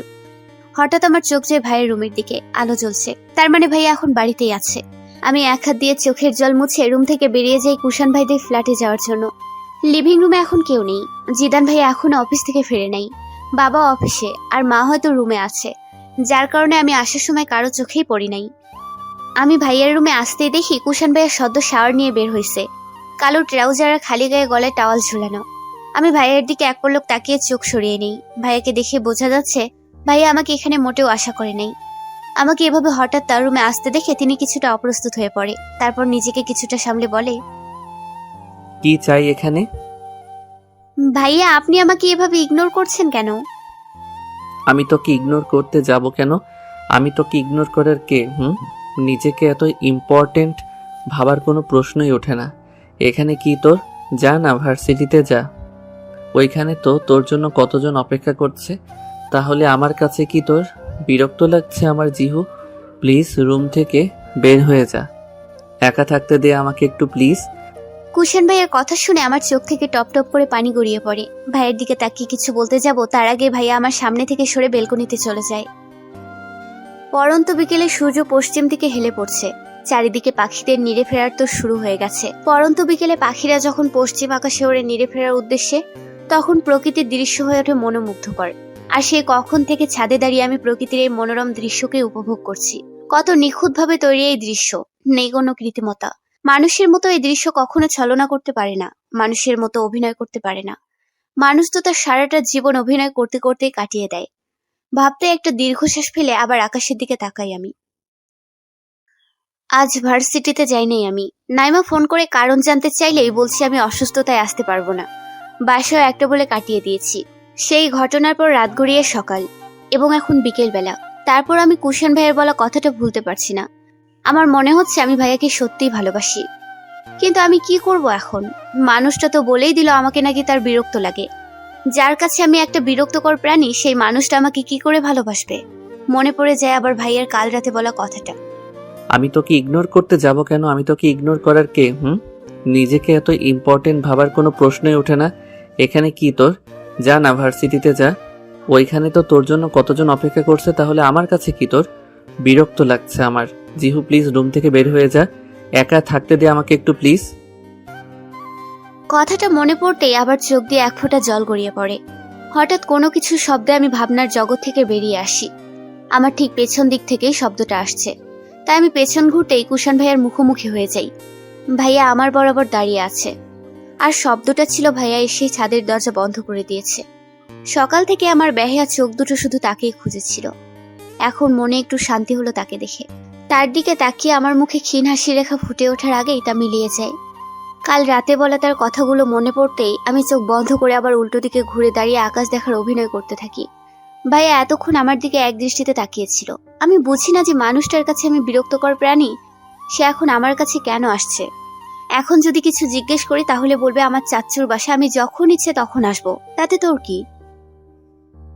হঠাৎ আমার ঘাড়ে কারো গরম নিঃশ্বাস পড়তে আমি কেঁপে উঠি। পেছন ঘুরে দাঁড়ানোর ক্ষমতা আমার নেই। কুশান ভাই আমাকে পেছন থেকে জড়িয়ে ধরেছে। মুহূর্তে আমার শরীরে একটা শীতল হাওয়া বয়ে যায়। ভাইয়া আমার চুলে মুখ গুজে আছে, তার গরম নিঃশ্বাস আমার ঘাড়ে আছড়ে পড়ছে। আমার নিঃশ্বাস বন্ধ হওয়ার উপক্রম। আমি চোখ বন্ধ করে ভাইয়াকে অনুভব করতে থাকি। হঠাৎ আমার কাল রাতের কথা মনে হতেই আমার চোখ মুখ লাল হয়ে যায়। আমি ভাইয়াকে ঝাড়া দিয়ে সরিয়ে দেই। হঠাৎ এমন আক্রমণের জন্য কুষাণ ভাইয়া মোটেও প্রস্তুত ছিল না, তাই সে ছিটকে কিছুটা দূরে চলে যায়। আমার দিকে তাকাতেই আমি বলি, লজ্জা করে না আপনার এভাবে একটা মেয়েকে জড়িয়ে ধরতে? অবশ্যই লজ্জা করার কথাও না। যে ছেলে ছোটবেলা থেকে আমেরিকায় বড় হয়েছে সে তো এমন করবেই, যখন তখন এভাবে জড়িয়ে ধরতেই পারে, স্বাভাবিক। কিন্তু মিস্টার কুষাণ চৌধুরী, আপনি ভুলে যাবেন না এটা বাংলাদেশ, আমেরিকা না, তাই আপনার এসব মেয়েদের সাথে ঘষাঘষি করাটা এখানে মানায় না। কিছুটা জোরে আমি কথাটা বলি। আমার কথা শুনে কুষাণ ভাইয়া কিছুটা হকচকিয়ে যায়। ও যে এমন কথা বলবে সেটা কুষাণ ভাইয়া জীবনেও ভাবে নাই, তাই অবাক দৃষ্টিতে তার দিকে তাকিয়ে বলে, কি বলস এসব তুই জিহু? মাথা ঠিক আছে তোর? কুষাণ ভাইয়ের কথা শুনে আমি প্রচন্ড রেগে যাই। হঠাৎ ভাইয়ের কলার চেপে ধরে বলি, একদম আমাকে এই নামে ডাকবেন না। আমার নাম জিহা, আর ওই নামেই আমাকে ডাকবেন। আমাকে জিহু তো তারাই বলবে যাদের কাছে আমি কখনোই বিরক্তকর প্রাণী হয়ে থাকবো না। যারা আমাকে মনে প্রাণে ভালোবাসে একমাত্র তাদেরই এই নামে ডাকার অধিকার আছে। আর আপনার সেই অধিকার নেই মিস্টার কুষাণ চৌধুরী। কচ আপনি সেই অধিকারটুকু হারিয়েছেন। কারো বিরক্তিকর কারণ হয়ে থাকতে চাই না আমি। শেষের কথাটা অনেক জোরে চিৎকার করে বলি আর কান্না করে দেই। আমি তাড়াতাড়ি ভাইয়াকে ছেড়ে দিয়ে দৌড়ে ছাদ থেকে নেমে যাই। কুষাণ এখনো হতভম্ব হয়ে দাঁড়িয়েছে। সবকিছু যেন তার মাথার উপর দিয়ে গেল। কিছু একটা হবে এটা জানতে সে, কিন্তু জিহা যে এমন কিছু করবে বা বলবে তার স্বপ্নেও ভাবে নাই সে। কালকে রাতে যে সে কত বড় ভুল করলো তাই ভাবছে, কিন্তু তার নীলপরীর মুখ থেকে যে শেষ পর্যন্ত এই কথাটা শুনতে হবে তা কখনোই ভাবে নাই। কুষাণ এখন বুঝতে পেরেছে যে সে তার অজান্তেই তার নীলপরীকে কষ্ট দিয়ে ফেলেছে। ভাবতেই তার চোখ ছলছল করে ওঠে। তার এখন মাথাটাকে ফাটিয়ে ফেলতে ইচ্ছে করছে, কিন্তু সে তো তার নীলপরীর সাথে এমন ব্যবহারের জন্য নিজেকে শাস্তি দিয়েছে। তারপরও কি করবে সে এখন তাই ভাবছে। আমি রুমে এসে দরজা বন্ধ করে ফ্লোরে বসে হাঁটুতে মুখ গুজে কান্না করতে থাকি। আমি কি তার সাথে এভাবে কথা বলতে চেয়েছি? তাহলে কেন করলাম এমন? কিন্তু আমারই বা কি বা করার ছিল? আমার যে প্রচন্ড রাগ উঠেছিল, এসব ভেবেই কান্না করতে থাকি আমি। ঠিক রাত 10টার দিকে আমার রুমের দরজায় কেউ কড়া নাড়ে। আমি উঠে ওয়াশরুমে গিয়ে মুখে পানি ছিটিয়ে দরজা খুলে দেই। দরজার পাশেই হেলান দিয়ে জিদান ভাইয়া দাঁড়িয়ে আছে। আমি তার দিকে তাকিয়ে মুখে কৃত্রিম হাসি নিয়ে বলি, কি হলো ভাইয়া, কিছু লাগবে তোমার? ভাইয়া আমার দিকে কিছুক্ষণ তাকিয়ে থেকে বলে, না তেমন কিছুই না। এখন বের হতে পারবি আমার সাথে? ভাইয়ার কথা শুনে আমি অবাক হয়ে যাই। এত রাতে ভাইয়া বের হতে বলছে কেন তাই ভেবে পাচ্ছি না। আমি ভাইয়ার দিকে অবাক চোখে তাকিয়ে বলি, কেন ভাইয়া, কোথায় যাবে এত রাত্রে? ট্রিট দিব তোকে, ভুলে গেছিস নাকি তুই সব? আসলে ব্যস্ততার জন্য সময় পাই না তো, তাই এখন বের হতে চাইছি। বাট যদি তোর কোনো সমস্যা থাকে তাহলে যেতে হবে না। আরে না না, সমস্যা হবে কেন? আমি আমার ট্রিট পাবো এটাই তো অনেক। তুমি 10 মিনিট অপেক্ষা করো, আমি তৈরি হয়ে আসছি। আমার কথা শুনে ভাইয়া আচ্ছা বলে চলে যায়। আসলে ভাইয়া নাকি মিতুকে পছন্দ করে আর ওকে বিয়ে করতে চায়। এটার জন্য আমি একটু মিতুকে যেন রাজি করাই। আমিও যেন কিছু না ভেবে মিতুকে রাজি করানোর পেছনে লেগে যাই, কারণ মিতুকে আমার অনেক পছন্দ, আমার বন্ধু বলে কথা। ওকে রাজি করানোর পর ওর ফ্যামিলিকে জানানো হয়, তারাও এক কথায় রাজি হয়ে যায়। সেদিন ভাইয়া এতই খুশি হয়েছিল যে আমাকে বলছে ট্রিট দেবে, আর তাই এখন নিজের কথা রাখতে আসছে। ঠিক 10 মিনিট পর আমি রেডি হয়ে নিচে নামতেই ভাইয়া আমাকে মেসেজ করে বলে সে বাইরে গাড়ি নিয়ে অপেক্ষা করছে, আমি যেন বাইরে চলে যাই। তার মেসেজ দেখে আমি মাকে বলে বের হয়ে বাইরে আসতেই আমার চোখ ছানা বড়া হয়ে যায়। আমি বাহিরে আসতেই দেখি কুষাণ, জিদান ভাইয়া আর মিতু গাড়ির সামনে হেলান দিয়ে দাঁড়িয়ে আছে। আমাদের তো কথা ছিল আমি আর জিদান ভাইয়া যাব, তাহলে কুষাণ আর মিতু আসলো কোথা থেকে? আমি এসব ভাবতে ভাবতে ভ্রু কুচকে তাদের দিকে এগিয়ে যাই। আমাকে আসতে দেখে ভাইয়া বলে, অবশেষে চলে আসলো জিহো, তাহলে যাওয়া যাক। ভাইয়া, বাট যাওয়ার কথা তো ছিল শুধু তুমি আর আমি যাব, তাহলে এখানে অন্য কেউ না? মানে বলতে চাইছি। ও আচ্ছা, খ্যাত পর করে দিলি তুই আমাকে যে এখন আমি অন্য কেউ হয়ে গেলাম। ঠিক আছে, আমি তোর সাথে যাব না, আমার হবু বরের সাথে যাব বাইকে করে। তুই বরং কুষাণ ভাইয়ের সাথে চলে আয়। আমার কথা শেষ করতে না দিয়ে মিতু বলে ওঠে। ওর কথা শুনে আমি আটকে উঠি। না না, আমি কারোর সাথে যেতে পারবো না। জিহু প্লিজ, আমরা একটু আলাদা সময় কাটাতে চাই। সো বুঝতেই তো পারস তুই। প্লিজ তুই কুষাণ ভাইয়ের সাথে চলে আয়, আর না আসলে কিন্তু খবর আছে। বাই। বলেই জিদান ভাইয়া মিতুর হাত ধরে চলে যায়। যাওয়ার সময় মিতু আমাকে চোখ মারে। এতক্ষণ যা হয়েছিল সব যেন মাথার উপর দিয়ে গেল। আমি যেন একটা ঘোরের মধ্যে ছিলাম এতক্ষণ। হঠাৎ কুষাণ ভাইয়া আমার পাশে দাঁড়িয়ে আছে কথাটা ভাবতেই আমি ভাইয়ার দিকে তাকাই। মনে মনে ভাবতে থাকি, কিছুক্ষণ আগের ঘটনার জন্য যদি কুষাণ ভাই আমাকে ধরে থাপ্পড় দেয় তাহলে আমি কি করব? আমার ইজ্জতের ফালুদা হবে ভাবতেই আনমনে গালে হাত চলে যায়। ভাইয়া আমার দিকে ভুরু কুচকে তাকিয়ে আছে। আমি তার দিকে তাকাতেই সে আমাকে চোখ দিয়ে ইশারা করে গাড়িতে ওঠার জন্য। আমি নিচের দিকে তাকিয়ে সুন্দর করে গিয়ে ফ্রন্ট সিটে বসে পড়ি। ভাইয়াও গিয়ে বসে গাড়ি স্টার্ট দিতে দিতে একবার আমার দিকে তাকায়। আমি মুখ ফিরিয়ে নিয়ে জানালা দিয়ে বাইরের দৃশ্য অনুভব করতে থাকি। ম্যাম, আমি আপনাকে অনেক ভালোবাসি, তাই যদি আপনি আমাকে অনুমতি দেন তো আমি আপনাকে জিহু বলে কি ডাকতে পারি? ভাইয়ার এমন কথা শুনে আমি অবাক দৃষ্টিতে তার দিকে তাকাই। ভাইয়ার মনোযোগ সামনের দিকে। আমি তার দিকে তাকিয়ে আছি। হঠাৎ সে আবার বলে ওঠে, জিহু, সেদিন তোর সাথে এমন বিহেভ করার পর থেকে আমার নিজের কাছেই অনেক খারাপ লেগেছিল। আমি তো তোর সাথে এমন বিহেভ করতে চাই নাই। আসলে কয়েকদিন যাবৎ আমার অফিসে কাজের চাপ অনেক বেশি থাকায় সময় মতো কিছুই করতে পারি নাই। সেদিন অফিসে কাজের চাপ একটু কম থাকায় তাড়াতাড়ি বাড়ি চলে এসেছিলাম। আমার প্রচুর মাথা ব্যথা করেছিল তাই। আর ছোটবেলা থেকেই আমি মাথা ব্যথা সহ্য করতে পারি না, নিজেকে পাগল পাগল মনে হয় তখন। তার উপর আবার অফিস থেকে ফেরার পথে এমন কিছু দেখেছিলাম যা দেখার জন্য মোটেও প্রস্তুত ছিলাম না আমি। আর তা দেখার পরই আমার মাথা আরো বেশি গরম হয়ে যায়। প্রচুর রাগ করে বাড়ি ফিরেছিলাম, কন্ট্রোলে ছিল না। আর সেই মুহূর্তে তোর কথা শুনে আরো মেজাজ খারাপ হয়েছিল, তাই উল্টাপাল্টা বলছি।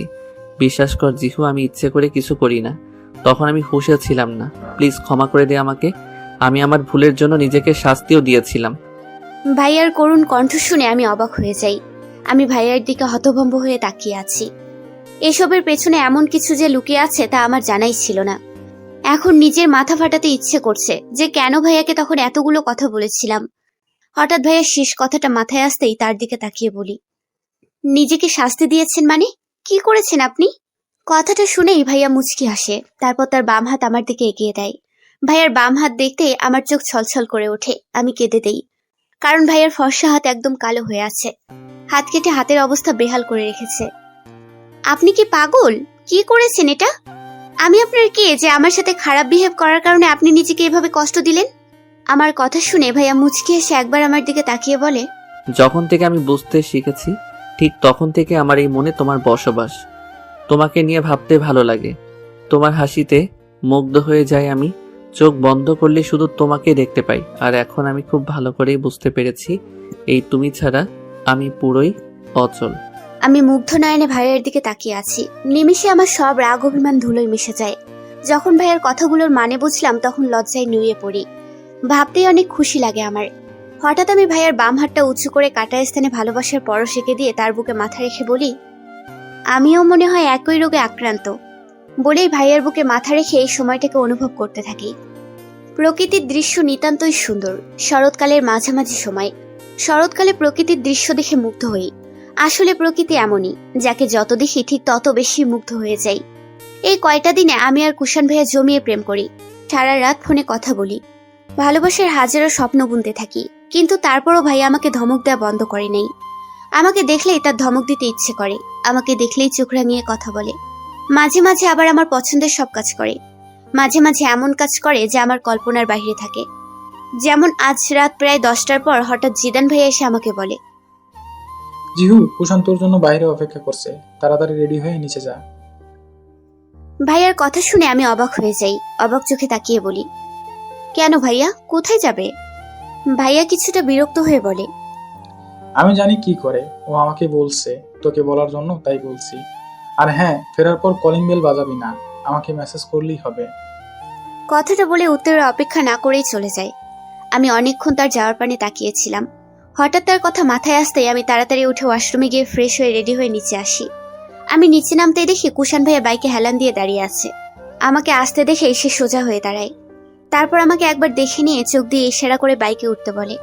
আমি ভাইয়ার দিকে এখনো অবাক চোখে তাকিয়ে আছি। জিদান ভাই আর তার দুজনের ব্যবহারই খুব অদ্ভুত লাগছে। আমি ওনার দিকে তাকিয়ে বলি, কোথায় যাব আমরা? আমার নীলপরির সাথে একটু ঘুরতে ইচ্ছে করছে, তাই আর দেরি না করে চলে আসলাম। এখন তুই একদম দেরি করাবি না, তাড়াতাড়ি বাইকে উঠতে বলছি। কুষাণ ভাইয়ের কথা শুনে আমি মুচকি হাসি। মাঝে মাঝে তার চাওয়াগুলো খুব ভালো লাগে। আমি বাইকে বসে 2 হাত দিয়ে ভাইয়ার কোমর জড়িয়ে ধরে তার পিঠে মাথা রাখি। আচমকা এমন হয় কুষাণ ভাইয়া কিছুটা অপ্রস্তুত হয়ে পড়ে। পরক্ষণে ঘটনা বুঝতেই মুচকি হেসে সে বাইক স্টার্ট দেয়। আমরা দুজনেই চুপ করে আছি, একজন আরেকজনকে অনুভব করছি। এইভাবে চুপ করে থাকার মাঝেও যেন আলাদা শান্তি খুঁজে পাচ্ছি। হঠাৎ আমার জিদান ভাইয়ের কথা মনে পড়তেই কুশান ভাইয়ের দিকে ভ্রু কুচকে তাকিয়ে বলি, ভাইয়া একটা কথা জিজ্ঞেস করি আপনাকে। বাট তার আগে আমাকে ভাইয়া ডাকা বন্ধ করতে হবে। কুশান ভাইয়ের কথা শুনে আমি চমকে উঠি। তাকে ভাইয়া ডাকা বন্ধ করতে হবে মানে? কি বুঝাতে চাইছে সে? কিন্তু একটু পর তার কথার মানে বুঝতে আমি হেসে তাকে 2 হাতে আরো শক্ত করে জড়িয়ে ধরে বলি, ঠিক আছে ব্রো, এখন থেকে আর ভাইয়া ডাকবো না, ওকে? আমার কথা শুনে ভাইয়া ভ্রু কুচকে আমার দিকে তাকিয়ে বলে, what is bro? Bro is bro. বলে হা হা করে হাসতে থাকি। আমাকে হাসতে দেখে ভাই বাইক থামিয়ে আমার দিকে ভ্রু কুচকে তাকায়। তাকে এভাবে তাকাতে দেখে আমি কিছুটা দমে যাই। অনেক কষ্টে হাসি আটকে রেখে ভ্রু কুচকে তাকে জিজ্ঞেস করি। সে আমার দিকে তাকিয়ে বলে, মজা নিতে খুব ভালো লাগে তাই না? এইদিকে আমি দুঃখে কষ্টে মরে যাচ্ছি, আমারই হবু বউ কিনা আমাকে ভাইয়া ব্রো এসব বলে ডাকছে। হায় রে কপাল আমার। করুণ কণ্ঠে বলে ভাইয়া। তাকে এখন একদম ছোট বাচ্চাদের মতো লাগছে।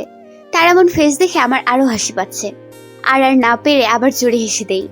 এবার ভাইয়া আমার দিকে তাকিয়ে কিছুটা চিন্তিত হয়ে বলে, হায় আল্লাহ, আমি তো আমার হবু বউকে নিয়ে একটু ঘুরবো ভেবেছিলাম, কিন্তু এখন তো দেখছি তাকে পাবনা নিতে হবে। সে কি সত্যি পাগল হয়ে গেছে? ভাইয়ার কথা শুনে এবার আমার হাসি উধা হয়ে যায়। তার দিকে ভ্রু কুচকে তাকিয়ে আছি আর তার কথাগুলো বোঝার চেষ্টা করছি। আমাকে এভাবে তাকিয়ে থাকতে দেখে ভাইয়া হয়তো আমার মনের অবস্থা বুঝতে পেরেছে। তাই সে হঠাৎ বলে ওঠে, ও তুই ঠিক আছিস? আমি তো আরো ভাবলাম তুই হয়তো পাগল হয়ে গেছিস, কারণ ছাড়া একমাত্র পাগলকে হাসতে দেখলাম আমি। ভাইয়ার কথার মানে বুঝতে পেরেই আমি তেলে বেগুনে জ্বলে উঠি। বসে তার বুকে এলোপাথারে ঘুষি মারতে থাকি। আর আমার কাছে ভাইয়া হাসতে হাসতে কুটি কুটি। তাকে হাসতে দেখে আমার আরো বেশি রাগ হয়। তাই তাকে বলি, আমি পাগল হলে একটা পাগলকে আপনি ভালোবাসেন কেন? কেন তাকে শুধু শুধু বউ হওয়ার স্বপ্ন দেখান? হঠাৎ কুশান ভাই আমার কোমর জড়িয়ে নিজের সাথে মিশিয়ে নিয়ে কানের কাছে ফিসফিস করে বলে, আমি শুধু শুধু কেন বউ হওয়ার স্বপ্ন দেখাতে যাব? যা সত্যি তাই তো বলছি। আর তুই এতটা পাগলি কারণেই তো তোকে এত ভালোবাসি, সেটা কি তুই বুঝিস না? ভাইয়ার কথায় এক ধরনের মাদকতা ছিল, যাতে আমি শিউরে উঠি। তার দিকে মুগ্ধ দৃষ্টিতে তাকিয়ে আছি। সত্যি বলতে তাকে যত দেখছি ততই মুগ্ধ হয়ে যাচ্ছি। আমি কথা ঘোরানোর জন্য বলি, যে জিদান ভাইয়া আমাদের এভাবে সাহায্য করছে কেন? আমার কথার মানে কুশান ভাইয়া বুঝেও না বোঝার ভান করে আবার বাইক স্টার্ট দেয়, দিয়ে সামনের দিকে তাকিয়ে বলে, জিদান আমার বেস্ট ফ্রেন্ড তাই। আর তার চেয়ে বড় কথা, ও তো আমার শালা, তাই এখন থেকে আমাকে প্রেম করতে সাহায্য করছে। ভাইয়া কি সবকিছু জানে? সে অনেক আগে থেকেই জানে। যখন থেকে আমি বুঝতে শিখেছি যে আমি তোকে ভালোবাসি, তখন থেকেই জিদান জানে। রোদ্রুময় সকালে তপ্ত গরমে ঘেমে একাকার। এই গরম আমার এত সহ্য কেন তাই বুঝি না। যখন একটু শুভ কাজ করতে যাব ঠিক তখনই শুরু হবে তার খেলা। যেমন এখন এই গরমের কারণে এখন ঘুমাতে পারছি না। কাল অনেক রাত পর্যন্ত কুশান ভাইয়ের সাথে ঘুরেছিলাম। তার সাথে কাটানোর সময়গুলো ছিল সব থেকে বেস্ট। কথাগুলো মনে পড়তেই আনমনে হাসি আমি। হঠাৎ আবার গরম লাগছে কথাটা মাথায় আসতেই শত বিরক্তি নিয়ে আমি উঠে বেলকনিতে চলে যাই। বেলকনিতে এসে ভালো করে চোখ তুলে তাকাতেই দেখি কুশান ভাইয়া বেলকনিতে দাঁড়িয়ে আছে এদিকে তাকিয়েই। ভাইয়া শান্ত চাহনি বলে দিচ্ছে সে বড্ড ক্লান্ত। সকাল সকাল তার মুখটা দেখতেই মনটা প্রশান্তিতে ভরে যায়। তার দিকে তাকিয়েই ভাবতে থাকি কোন দিন থেকে প্রতিদিন তার মুখ দেখে ঘুম ভাঙবে আমার। কোন দিন থেকে তার বুকে মাথা রেখে একটু নিশ্চিন্তে ঘুমাতে পারবো। কোন দিন তাকে খুব করে কাছে পাবো। ভাবতে ভাবতেই তার দিকে তাকাই। সে এখনো আমার পানে তাকিয়ে আছে। আমি আস্তে করে নিচের দিকে তাকিয়ে রুমে চলে আসি। ভাইয়ার সাথে কথা বলতে অনেক ইচ্ছে করছিল, তাই তাকে ফোন করলাম। মূলত রুমে এসেছি তাকে ফোন করার জন্য। কত ইচ্ছে করছিল তোমাকে একটু মন ভরে দেখবো, আর তুমি এটা কি করলে? চলে গেছে কেন জিহু? ফোন ধরতেই কিছুটা হতাশ কণ্ঠে বলে কুশান ভাইয়া। তার কথা শুনে আমি অমায়িকভাবে হাসি। ঠোঁট টিপে বলি, এতে আমার কি দোষ বলেন? জিহুর নাকি হঠাৎ ইচ্ছে করছিল তার কুশান ভাইয়ের সাথে কথা বলতে, তাই তো এক প্রকার বাধ্য হয়ে রুমে এসেছিলাম। আমার কথা শুনে কুশান ভাইয়া হাসে। সে কিছু বলতে যাবে তার আগে আমি তাকে থামিয়ে দিয়ে বলি, আপনি কি সকাল সকাল অফিসে গেছিলেন? আপনাকে দেখে ক্লান্ত মনে হচ্ছে। আসলে সকাল সকাল অফিসে একটা মিটিং ছিল, তাই অফিসেই ছিলাম, মাত্র আসছি। ও সরি, তাহলে মনে হয় আপনাকে অসময়ে ডিস্টার্ব করলাম। আপনি বরং ফ্রেশ হয়ে নাস্তা করে নিন। জিহার কথা শুনে কুশানের অনেকটা রাগ হয়। কিছুটা গম্ভীর কণ্ঠে বলেন, আমার ক্লান্তি দূর করার জন্য একটিবার তোমাকে দেখার জন্য ছুটে গেছিলাম। তোমার মাঝে আমার সব ক্লান্তি দূর হয়ে যায়, তারপরও এই কথা বলছো তুমি? এখন বুঝি আমার সাথে কথা বলতে ইচ্ছে করে না তোমার? ভাইয়ার কথা শুনে আমি নিঃশব্দে হাসি। তার কথার মাঝে আলাদা একটা টান আছে, যা মুহূর্তেই যে কাউকে ঘায়েল করতে পারবে। আমি কোনো কথা না বলে চুপ করে বসে আছি। দুজনেই চুপ করে আছি। দুজন দুজনকে অনুভব করার চেষ্টা করছি। জিহু? ঘোর লাগা কণ্ঠে এভাবে ডেকে ওঠায় আমি কেঁপে উঠি। আমার মাঝে মাঝে অনেক ভয় হয়, যদি তোমাকে হারিয়ে ফেলি তাহলে আমি সত্যি বাঁচবো না। হয়তো বেঁচে থাকতে পারি, কিন্তু তা হবে মরে বেঁচে থাকার মতো, এক ধরনের জীবন মৃত হয়ে বেঁচে থাকবো। এভাবে বেঁচে থাকার কোনো মানেই হয় না। প্লিজ কখনো আমাকে ছেড়ে চলে যাবে না তো, আমি সত্যিই মরে যাব। কেন এত ভয় হয় আমি জানি না, কেন এমন হয় জিহু? ভাইয়ার এমন কথায় চমকে উঠি আমি। হঠাৎ আমার মন অজানা আশঙ্কায় বারবার কেঁপে উঠতে থাকে। তার কথাগুলো আমি ঠিকভাবে হজম করতে পারছি না। আমার চোখ দুটি ভিজে উঠছে। আমি তাকে কাঁপা কাঁপা কণ্ঠে বলি, কুষাণ ভাইয়া, কি বলছেন আপনি এসব? আমি আপনাকে ছেড়ে কোথাও যাব না। আপনার জিহু কি আপনাকে ছেড়ে কোথাও যেতে পারে? ভাইয়া চুপ করে আছে। তারপর আরো কিছু টুকিটাকি কথা বলে ফোন রেখে দেই। বারবার ভাইয়ার বলা কথাগুলো মনে পড়ছে। কেন এভাবে বলছে সে? এর পেছনে কি কোনো কারণ আছে? সবকিছুই যেন মাথার উপর দিয়ে গেল। লিভিং রুমে বসে আছি আমরা সবাই। বড় মা, বড় বাবা, বাবা, মা, জিদান ভাইয়া, কুষাণ ভাইয়া সহ সবাই উপস্থিত আছে। একটু আগেই সবাই মিতুদের বাড়ি থেকে এসেছিল। বিয়ের ডেট ফাইনাল করে আসছে। সামনের মাসের 10 তারিখেই বিয়ে। হিসাব মতে বিয়ের বাকি আর 15 দিন। সবাই তাই নিয়েই কথা বলছে। আমাদের আত্মীয় তেমন কেউ নেই। কুষাণ ভাইদের পরিবার, আমার কিছু ফ্রেন্ড, ভাইয়ের ফ্রেন্ডরা আর অল্প কিছু আত্মীয়, বাবার কিছু বিজনেস পার্টনার। জিদান ভাইয়ের মুড অফ, কারণ তার এখন মোটেও বিয়ে করতে ইচ্ছে করছে না। তার কথা হলো আগে আমাদের এক্সাম শেষ হবে, তারপর বিয়ে নিয়ে কথা হবে। কিন্তু বাবা আর মা তাদের আর তস সইছে না। তারা এখনই তাদের পুত্রবধূকে ঘরে তুলবে। তাদের কথার উপরে কারো কথা বলার সাধ্য থাকে না। তাই এক প্রকার বাধ্য হয়ে ভাইয়া রাজি হয়েছে। আমি বারবার কুষাণ ভাইয়ের দিকে তাকাচ্ছি, তাকে বোঝার চেষ্টা করছি আসলে কি তার মুড অফ। কিন্তু সবকিছুই ঠিকঠাক ভাবেই চলছে, কিন্তু তাকে খুব শান্ত দেখাচ্ছে। সুন্দর করে বসে বসে জিদান ভাইয়ার সাথে হেসে হেসে কথা বলছে। তাহলে ভাইয়া তখন এই ধরনের কথা বলছে কেন সেটাই বুঝতে পারছি না। একসময় সবাই উঠে যায়। সোফায় বসে বসে এখনো কথা বলছে জিদান আর কুষাণ ভাইয়া। তাদের ফ্রেন্ডরা আসবে মনে হয়, তাই নিয়েই কথা বলছে। দুজনকে অনেক এক্সাইটেড দেখাচ্ছে। আমিও মনে মনে খুশি হই, কারণ যদি কুষাণ ভাইয়ের মুড খারাপ থাকে তাহলে তার বন্ধুদের সাথে কথা বললে তাদের সাথে আড্ডা দিলে হয়তো ঠিক হয়ে যাবে। সন্ধ্যার পর আমাকে এক বাটি পিঠা দিয়ে বলে কুষাণ ভাইদের বাসায় দিয়ে আসার জন্য। আমাদের ঘরে যাই বানানো হয় তা তাদের বাসায় পাঠানো হয়, তারও ব্যতিক্রম নয়। আমি পিঠা বড়মার হাতে দিয়ে চলে আসবো, এমন সময় দেখি একটা মেয়ে হঠাৎ এসে কুষাণ ভাইকে জড়িয়ে ধরে আর হাজারো প্রশ্ন করতে থাকে। তুমি কেমন আছো? তুমি কি জানো আমি তোমাকে ঠিক কতটা ভালোবাসি? তুমি কি আমাকে একটু মিস করো না? আমার তো তোমাকে ছাড়া 1 মিনিটকে 1 যুগ মনে হয়। আই লাভ ইউ জান। মেয়েটার এমন অদ্ভুত ধরনের কথা শুনে আমি অনেক অবাক হয়ে যাই। এই মেয়েকে আমি চিনি না, তাহলে কে এই মেয়েটা? কিন্তু মেয়েটার কথা শুনে আমার সারা শরীর জ্বলে উঠল। আমি কুষাণ ভাইয়ের দিকে রাগি লুক নিয়ে তাকিয়ে ওই ফ্ল্যাট থেকে বেরিয়ে আসি। প্রচুর রাগ হচ্ছে, ইচ্ছে করছে ওই মেয়েটার চুলগুলো টেনে ছিঁড়ে ফেলতে।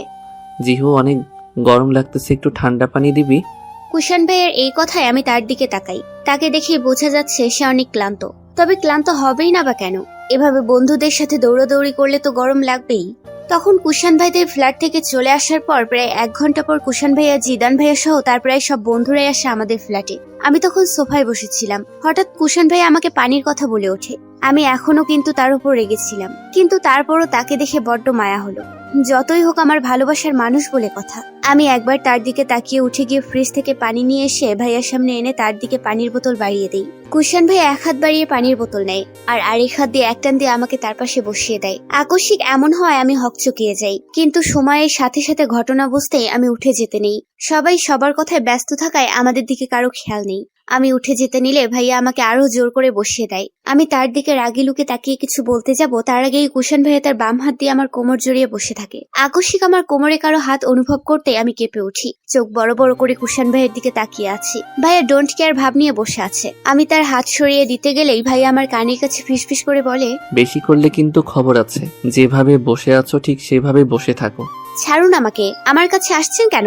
যান না আপনার ওই মিস ড্রামা কুইনের কাছে, তাকে গিয়ে জড়িয়ে ধরুন। আমার কাছে কেন আসছেন? আমার কথা শুনে কুষাণ ভাইয়া মুচকি হাসে। তারপর আগের ন্যায় বলে, আমার বউটা দেখছি অনেক রাগ করছে, তো তার রাগ ভাঙাতে কি করতে হবে? আমাকে কিস করব? কুষাণ ভাইয়ের কথা শুনে আমি চোখ বড় বড় করে তার দিকে তাকাই। তার দিকে তাকাতেই সে আমাকে চোখ মারে। আমি তাড়াতাড়ি তার থেকে চোখ ফিরিয়ে বিড়বিড় করে বলি, অসভ্য। কি রে কৌশান, তুই ওর সাথে এত চিপকে বসে আছিস কেন? আর ফিসফিস করে ওর সাথে কি এমন কথা বলিস? আমাদেরকেও বল, আমরা একটু শুনি। হঠাৎ কারো এমন কথা শুনে আমরা দুজনেই চমকে উঠি। তাকিয়ে দেখি ওই মেয়েটা যে কুষাণ ভাইকে তখন জড়িয়ে ধরেছিল সে কথাটা বলেছে। তাকে কথা বলতে দেখে আমার মাথায় ধপ করে আগুন জ্বলে ওঠে। আমি তার দিকে তাকিয়ে কটমট চোখে বলে উঠি, আমি আমার কাজিনের সাথে কথা বলবো না তোকে আপনার সাথে কথা বলবো নাকি? আর আমরা কিভাবে কথা বলবো তা একান্তই আমাদের ব্যাপার, তাতে বাহিরের মানুষ নাক গলাতে আসবে কেন? আমি এভাবে জবাব দেব মেয়েটা হয়তো ভাবে নাই, তাই আমার জবাবে সে কিছুটা অপ্রস্তুত হয়ে পড়ে। কুষাণ ভাইকে মুচকি মুচকি হাসতে দেখলাম। হঠাৎ ভাইয়া বলে ওঠে, কৌশান, তোর সাথে আমার কিছু কথা আছে, একটু উঠাই। আমি ওই মেয়েটার দিকে তাকিয়ে ভেঙচি দিয়ে উঠে রুমে চলে যাই। কুষাণ ভাই উঠে জিদানের সাথে চলে যায়। আর অন্যদিকে জিহার এমন কথা শুনে ওই মেয়েটা রাগে ফুঁসতে থাকে, কারণ জিহার এই কথাটা টিয়া মানতে পারছে না। সে কুষাণকে সেই আমেরিকায় থাকতেই ভালোবাসে। অনেকবার তাকে প্রপোজ করেছিল, কিন্তু বারবার কুষাণ রিজেক্ট করে দেয়। সে বরাবরই জানিয়ে দিয়েছে সে দেশে অন্য একজনকে ভালোবাসে, কিন্তু তাও সে এই কথাটা মানতে পারছে না। প্রায় ঘন্টাখানেক পর আমি রুম থেকে বের হয়ে দেখি কুষাণ ভাই আর ওই টিয়া নামের মেয়েটা দুজনে একসাথে পাশাপাশি বসে হাসাহাসি করছে। আমার যা একটু রাগ কমেছিল, কিন্তু এটা দেখার পর আবার মাথায় রাগ উঠে যায়। তার দিকে রাগি লোকে তাকিয়ে আবার রুমের দিকে হাঁটা শুরু করলে ভাইয়া বলে, জিহা কই যাস? এদিকে আয়, বস এখানে, বসে গল্প কর। জিদান ভাইয়ের কথায় থমকে যাই আমি। না পারছি রুমে যেতে আর না পারছি লিভিং রুমে যেতে। কুষাণ ভাইয়ের দিকে তাকাতেই সে আমাকে চোখ দিয়ে ইশারা করে আসতে বলে। আমি ভেঙচি দিয়ে রেগে গিয়ে জিদান ভাইয়ের পাশে বসে পড়ি। তারপর ভাইয়ার সাথে কতক্ষণ ধরে গল্প করি। ভাইয়ের এক ছেলে বন্ধু শান্তর সাথে বসে কিছুক্ষণ হাসাহাসি করি। এদিকে আমাকে এভাবে শান্ত ভাইয়ের সাথে গল্প হাসাহাসি করতে দেখে কুষাণ ভাইয়া যে রাগে কটমট করছে তা আমি খুব ভালোভাবে উপলব্ধি করতে পারছি। কিন্তু তারপর আমি ইচ্ছে করে তার সাথে কথা বলছি। আমি রুমে বসে মোবাইলে গেমস খেলতেছি আর মুসকি মুসকি হাসতেছি। কুষাণ ভাইকে ভালোভাবেই জব্দ করতে পেরেছি। তখন শান্ত ভাইয়ের সাথে কথা বলতে বলতে হঠাৎ একসময় কুষাণ ভাই আমাকে ধমক দিয়ে উঠিয়ে দেয়। আমিও জানি এটারই অপেক্ষায় ছিলাম, তাই কোন রকমের বাক্য ব্যয় না করে চুপচাপ উঠে এসেছিলাম ভাবতেই হেসে দেই আমি। তখন তার মুখটা দেখার মতোই ছিল। এবার বুঝবে বেটা তখন আমার কাছে কেমন লেগেছিল। হঠাৎ দরজা লাগানোর শব্দে আমার ধ্যান ভাঙে। দরজার দিকে তাকিয়ে দেখি কুষাণ ভাইয়া দুই হাত বুকে গুজে রাগি লুকে আমার দিকে তাকিয়ে আছে। তাকে দেখে আমার ভয় হতে শুরু করে। আমি দাঁড়িয়ে যাই। ভাইয়া আমার দিকে এক পা দুই পা করে এগিয়ে আসতে থাকে। তাকে এভাবে এগিয়ে আসতে দেখেই আমার ভয়ে জান যায় যায় অবস্থা। আমার পেছনে যাওয়ার মতো কোনো জায়গা নেই। আমি এতক্ষণ খাটের উপরে বসেছিলাম। তাকে দেখে দাঁড়িয়ে যাই। আমি সরে যেতে নিলে হঠাৎ কুষাণ ভাই এসে আমার কোমর জড়িয়ে ধরে আমাকে একেবারে তার সাথে মিশিয়ে নেয়। আমি চোখ বড় বড় করে তার দিকে তাকিয়ে আছি। রাগের কারণে ভাইয়ার নাকের ডগা একেবারে লাল হয়ে আছে। তাকে অবশ্যই এই লুকে অনেক কিউট লাগছে, কিন্তু এসব ভাবার সময় এখন আমার নেই। আমি নিজেকে ছাড়াতেই ব্যস্ত হয়ে পড়ি। হঠাৎ কুষাণ ভাই আমার গলায় মুখ ডুবিয়ে বলে, ছেলেদের সাথে হেসে হেসে কথা বলতে অনেক মজা লাগে তাই না? আমি কুষাণ ভাইয়ের দিকে অবাক চোখে তাকিয়ে আছি। যা কিছু হলো সবকিছুই যেন মাথার উপর দিয়ে যাচ্ছে। তাকে মনে মনে ইচ্ছে মতো গালি দিতে থাকি। যখন সে নিজে মেয়েদের সাথে ঘষাঘষি করে তখন আর কিছু হয় না। আর আমি সামান্য কারোর সাথে কথা বললে আমার দোষ হয়ে যায়। আমি আর না পেরে এবার কুষাণ ভাইয়াকে ধাক্কা দিয়ে সরিয়ে দেই। হঠাৎ এমন আক্রমণের জন্য কুষাণ ভাইয়া মোটেও প্রস্তুত ছিল না, তাই সে একটু দূরে সরে যায়। ঘটনা বুঝতেই ভাইয়া আমার দিকে রাগি লুকে তাকায়। আমি ডোন্ট কেয়ার ভাব নিয়ে কিছুটা গম্ভীর হয়ে বলি, নিজে যখন মেয়েদের সাথে ঘষাঘষি করেন তখন আমার কেমন লাগে একবার বুঝে দেখুন তাহলে। সব সময় আগে নিজের দিকটা দেখবেন, তারপর অন্য কাউকে শাসন করার চিন্তা মাথায় আনবেন, বুঝলেন? আমার কথা শুনে কুষাণ ভাই আমার দিকে প্রথমে রাগি লুকে তাকায়, তারপর শান্ত হয়ে আমার কাছে এসে আমার দুগালে হাত রেখে বলে, জিহু টিয়া একটা পাগল মেয়ে, আর ও আমাকে ভালোবাসে। ও চায় আমি সব সময় ওর পাশাপাশি থাকি। আর তাছাড়া ও একটা ডেঞ্জারাস মেয়ে। এখন আমি যদি ওকে ইগনোর করি তাহলে সব দোষ এসে তোমার ঘাড়ে পড়বে আর ও তোমার ক্ষতি করার চেষ্টা করবে। তুমি কি কখনো দেখছো যে তোমার কুষাণকে কোনো মেয়ের সাথে মিশতে? তাহলে এখন এমন করছো কেন? প্লিজ ভুল বুঝবেন আমাকে। তুমি ছাড়া আমাকে আর কে ভালো বুঝবে বলো? ভাইয়ের কথা শুনে আমি হতবাক হয়ে যাই। তার এই সামান্য কথা বলার পেছনে যে এত বড় একটা কারণ থাকবে তা আমার জানা ছিল না। তারপর আমি তার দিকে তাকিয়ে দাঁতে দাঁত চেপে বলি, তারপর আপনি তার সাথে বেশি মিশবেন না। সে আমার কোনো ক্ষতি করবে না বা করতে পারবে না। কুষাণ ভাই কেউই চায় না যে তার ভালোবাসার মানুষটা অন্য কোনো মেয়ের সাথে বেশি সময় কাটাক, তার সাথে হেসে হেসে কথা বলা। আমি আর যাই হোক এই মিস্টার বজ্জারটার ভাগ কাউকে দিতে পারবো না। এই কথাটা সবসময় মাথায় রাখবেন। আমার শেষের কথাটা শুনে কুষাণ ভাই ফিক করে হেসে দেয়। তারপর আমাকে দুই হাতে আগলে ধরে কপালে ভালোবাসার পরশ এঁকে দিয়ে বলে, তোমার মিস্টার বজ্জাত সবসময় তোমারই থাকবে, বুঝলে? খাটের মাঝখানে বসে বসে আমি চকলেট খাইতেছি আর ফেসবুকিং করতেছি। একটু আগেই কুষাণ ভাই এসে আমাকে কতগুলো চকলেট দিয়ে গেল। চকলেট দেখে তো আমার খুশিতে আত্মহারা। ভাইয়া আমার দিকে তাকিয়ে মুচকি এসে চলে যায়। তার এই ছোট ছোট কেয়ার গুলো আমার অনেক ভালো লাগে। অদ্ভুত মানুষ তিনি সত্যি। এইসব ভাবছি আর মুচকি মুচকি হাসতেছি। হঠাৎ কোথা থেকে যেন একটা 5 বছরের পিচ্চি ছেলে এসে আমার হাত ধরে টান দিয়ে বলে, ছোট মা, ও ছোট মা, এদিকে আসো। তোমাকে সবাই ডাকছে। কত কিউট তুমি, আমার তো অনেক পছন্দ হয়েছে। এবার আসো তো দেখি। পিচ্চির কথা শুনে আমার চোখ কোটো থেকে বেরিয়ে আসার উপক্রম। তার দিকে চোখ বড় বড় করে তাকিয়ে আছি আমি। তার বলা কথাগুলো আরেকবার মনে মনে পড়ে নিলাম। হঠাৎ এক জায়গায় এসে থেমে যাই আর ওর দিকে অবাক চোখে তাকিয়ে বলি, ছোট মা? ছোট মা মানে কি? এই পিচ্চি, তোমার ছোট মাটা আবার কে? তোমার মনে হয় কোথাও ভুল হচ্ছে। আমি তোমার ছোট মা হতে যাব কেন? তুমি ভুল জায়গায় চলে এসেছো পিচ্ছি। আমার কথা শুনে পিচ্ছি খিলখিল করে হেসে দেয়, তারপর হাসতে হাসতেই বলে, ছোট মা মানে বোঝো না? হাই লে, তুমি তো আমার থেকেও কথা বলো, তারপরও বোঝো না। 1 মিনিট বুঝিয়ে দিচ্ছি, তার আগে তুমি চলো আমার সাথে। আমি অবাক চোখে তাকিয়ে শুধু পিচ্ছির কথাগুলো শুনতেছি। সে এক প্রকার আমাকে টেনে লিভিং রুমে নিয়ে যায়। সেখানে যেতেই আমি আরো বেশি অবাক হয়ে যাই, কারণ সেখানে আরো 2টা মহিলা আর একজন পুরুষ আর একটা ছেলে বসে আছে।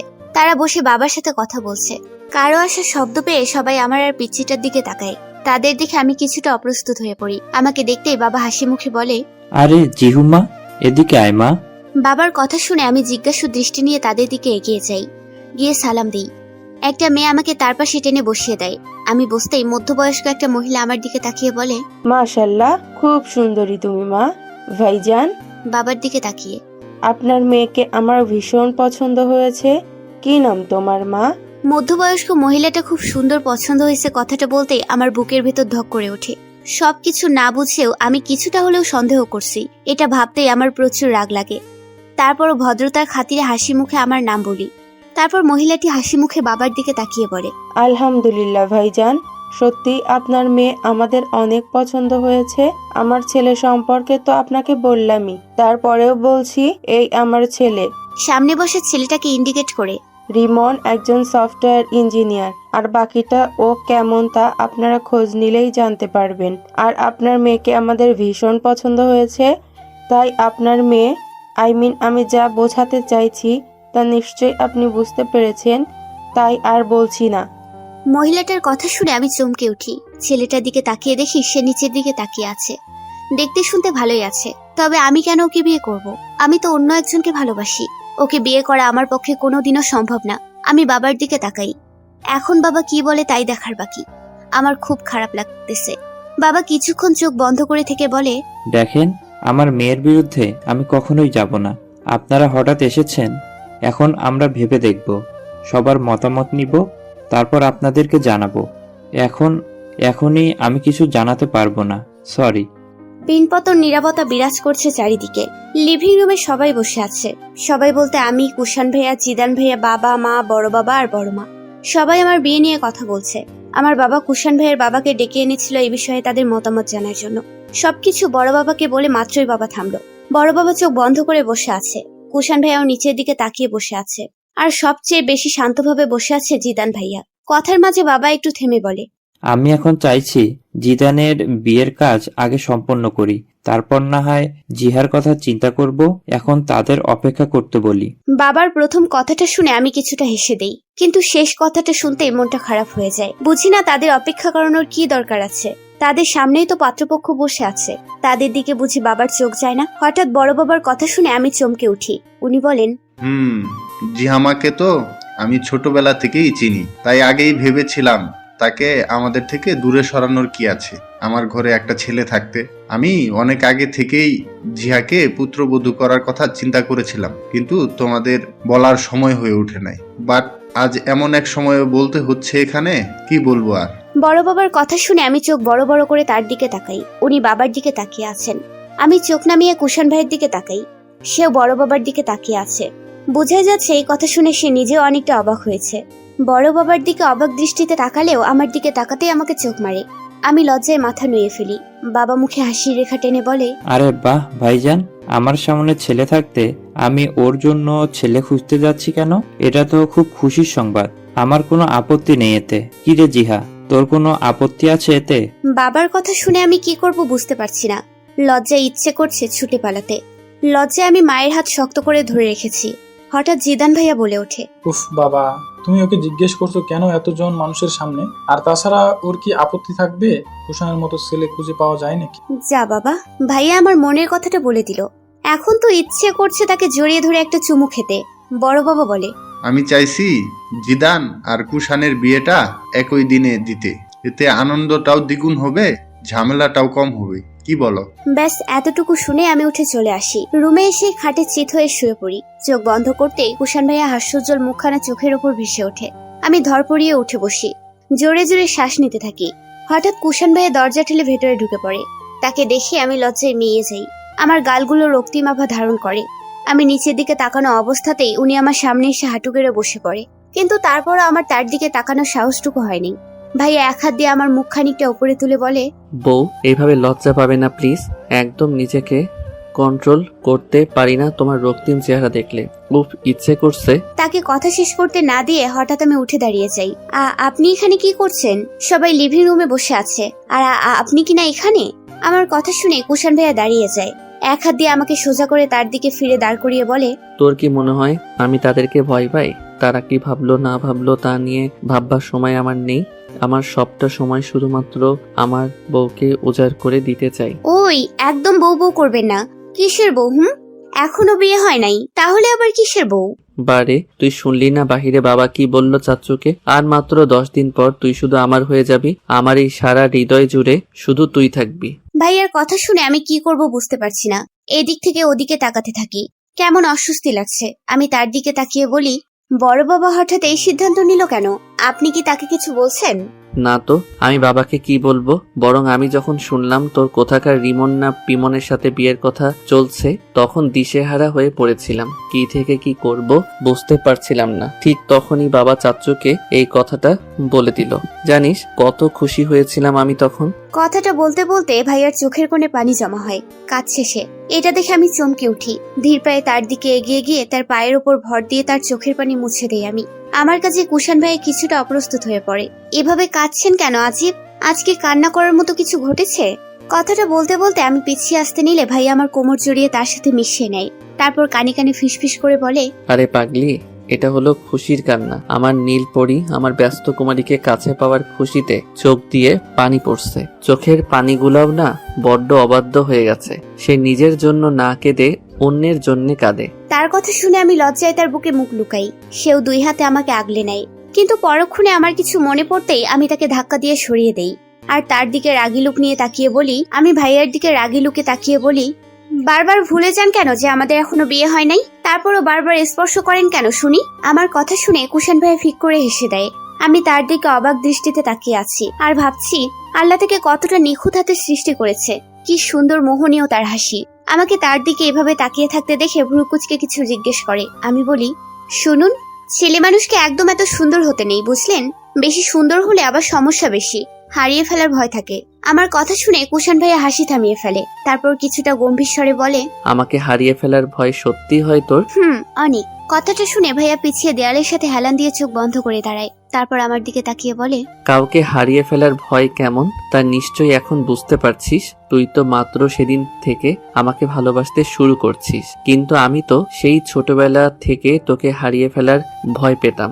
সব সময় তোকে একটু দেখার জন্য ব্যাকুল হয়ে যেতাম। প্রতিটা মুহূর্তেই আমার ভয় হতো যে তুই যদি অন্য কাউকে ভালোবাসিস তাহলে আমার কি হবে। তোকে ছাড়া যে আমার একটা মুহূর্ত চলাও সম্ভব না। চারদিকে বিয়ের সব তোড়জোড় শুরু হয়ে গেছে। চৌধুরী পরিবারের 2 ছেলের বিয়ে বলে কথা। সবাই সব দিক দিয়ে প্রস্তুতি নেওয়া শুরু করে দিয়েছে অলরেডি। আমি লজ্জায় কারো দিকে তাকাতেও পারি না।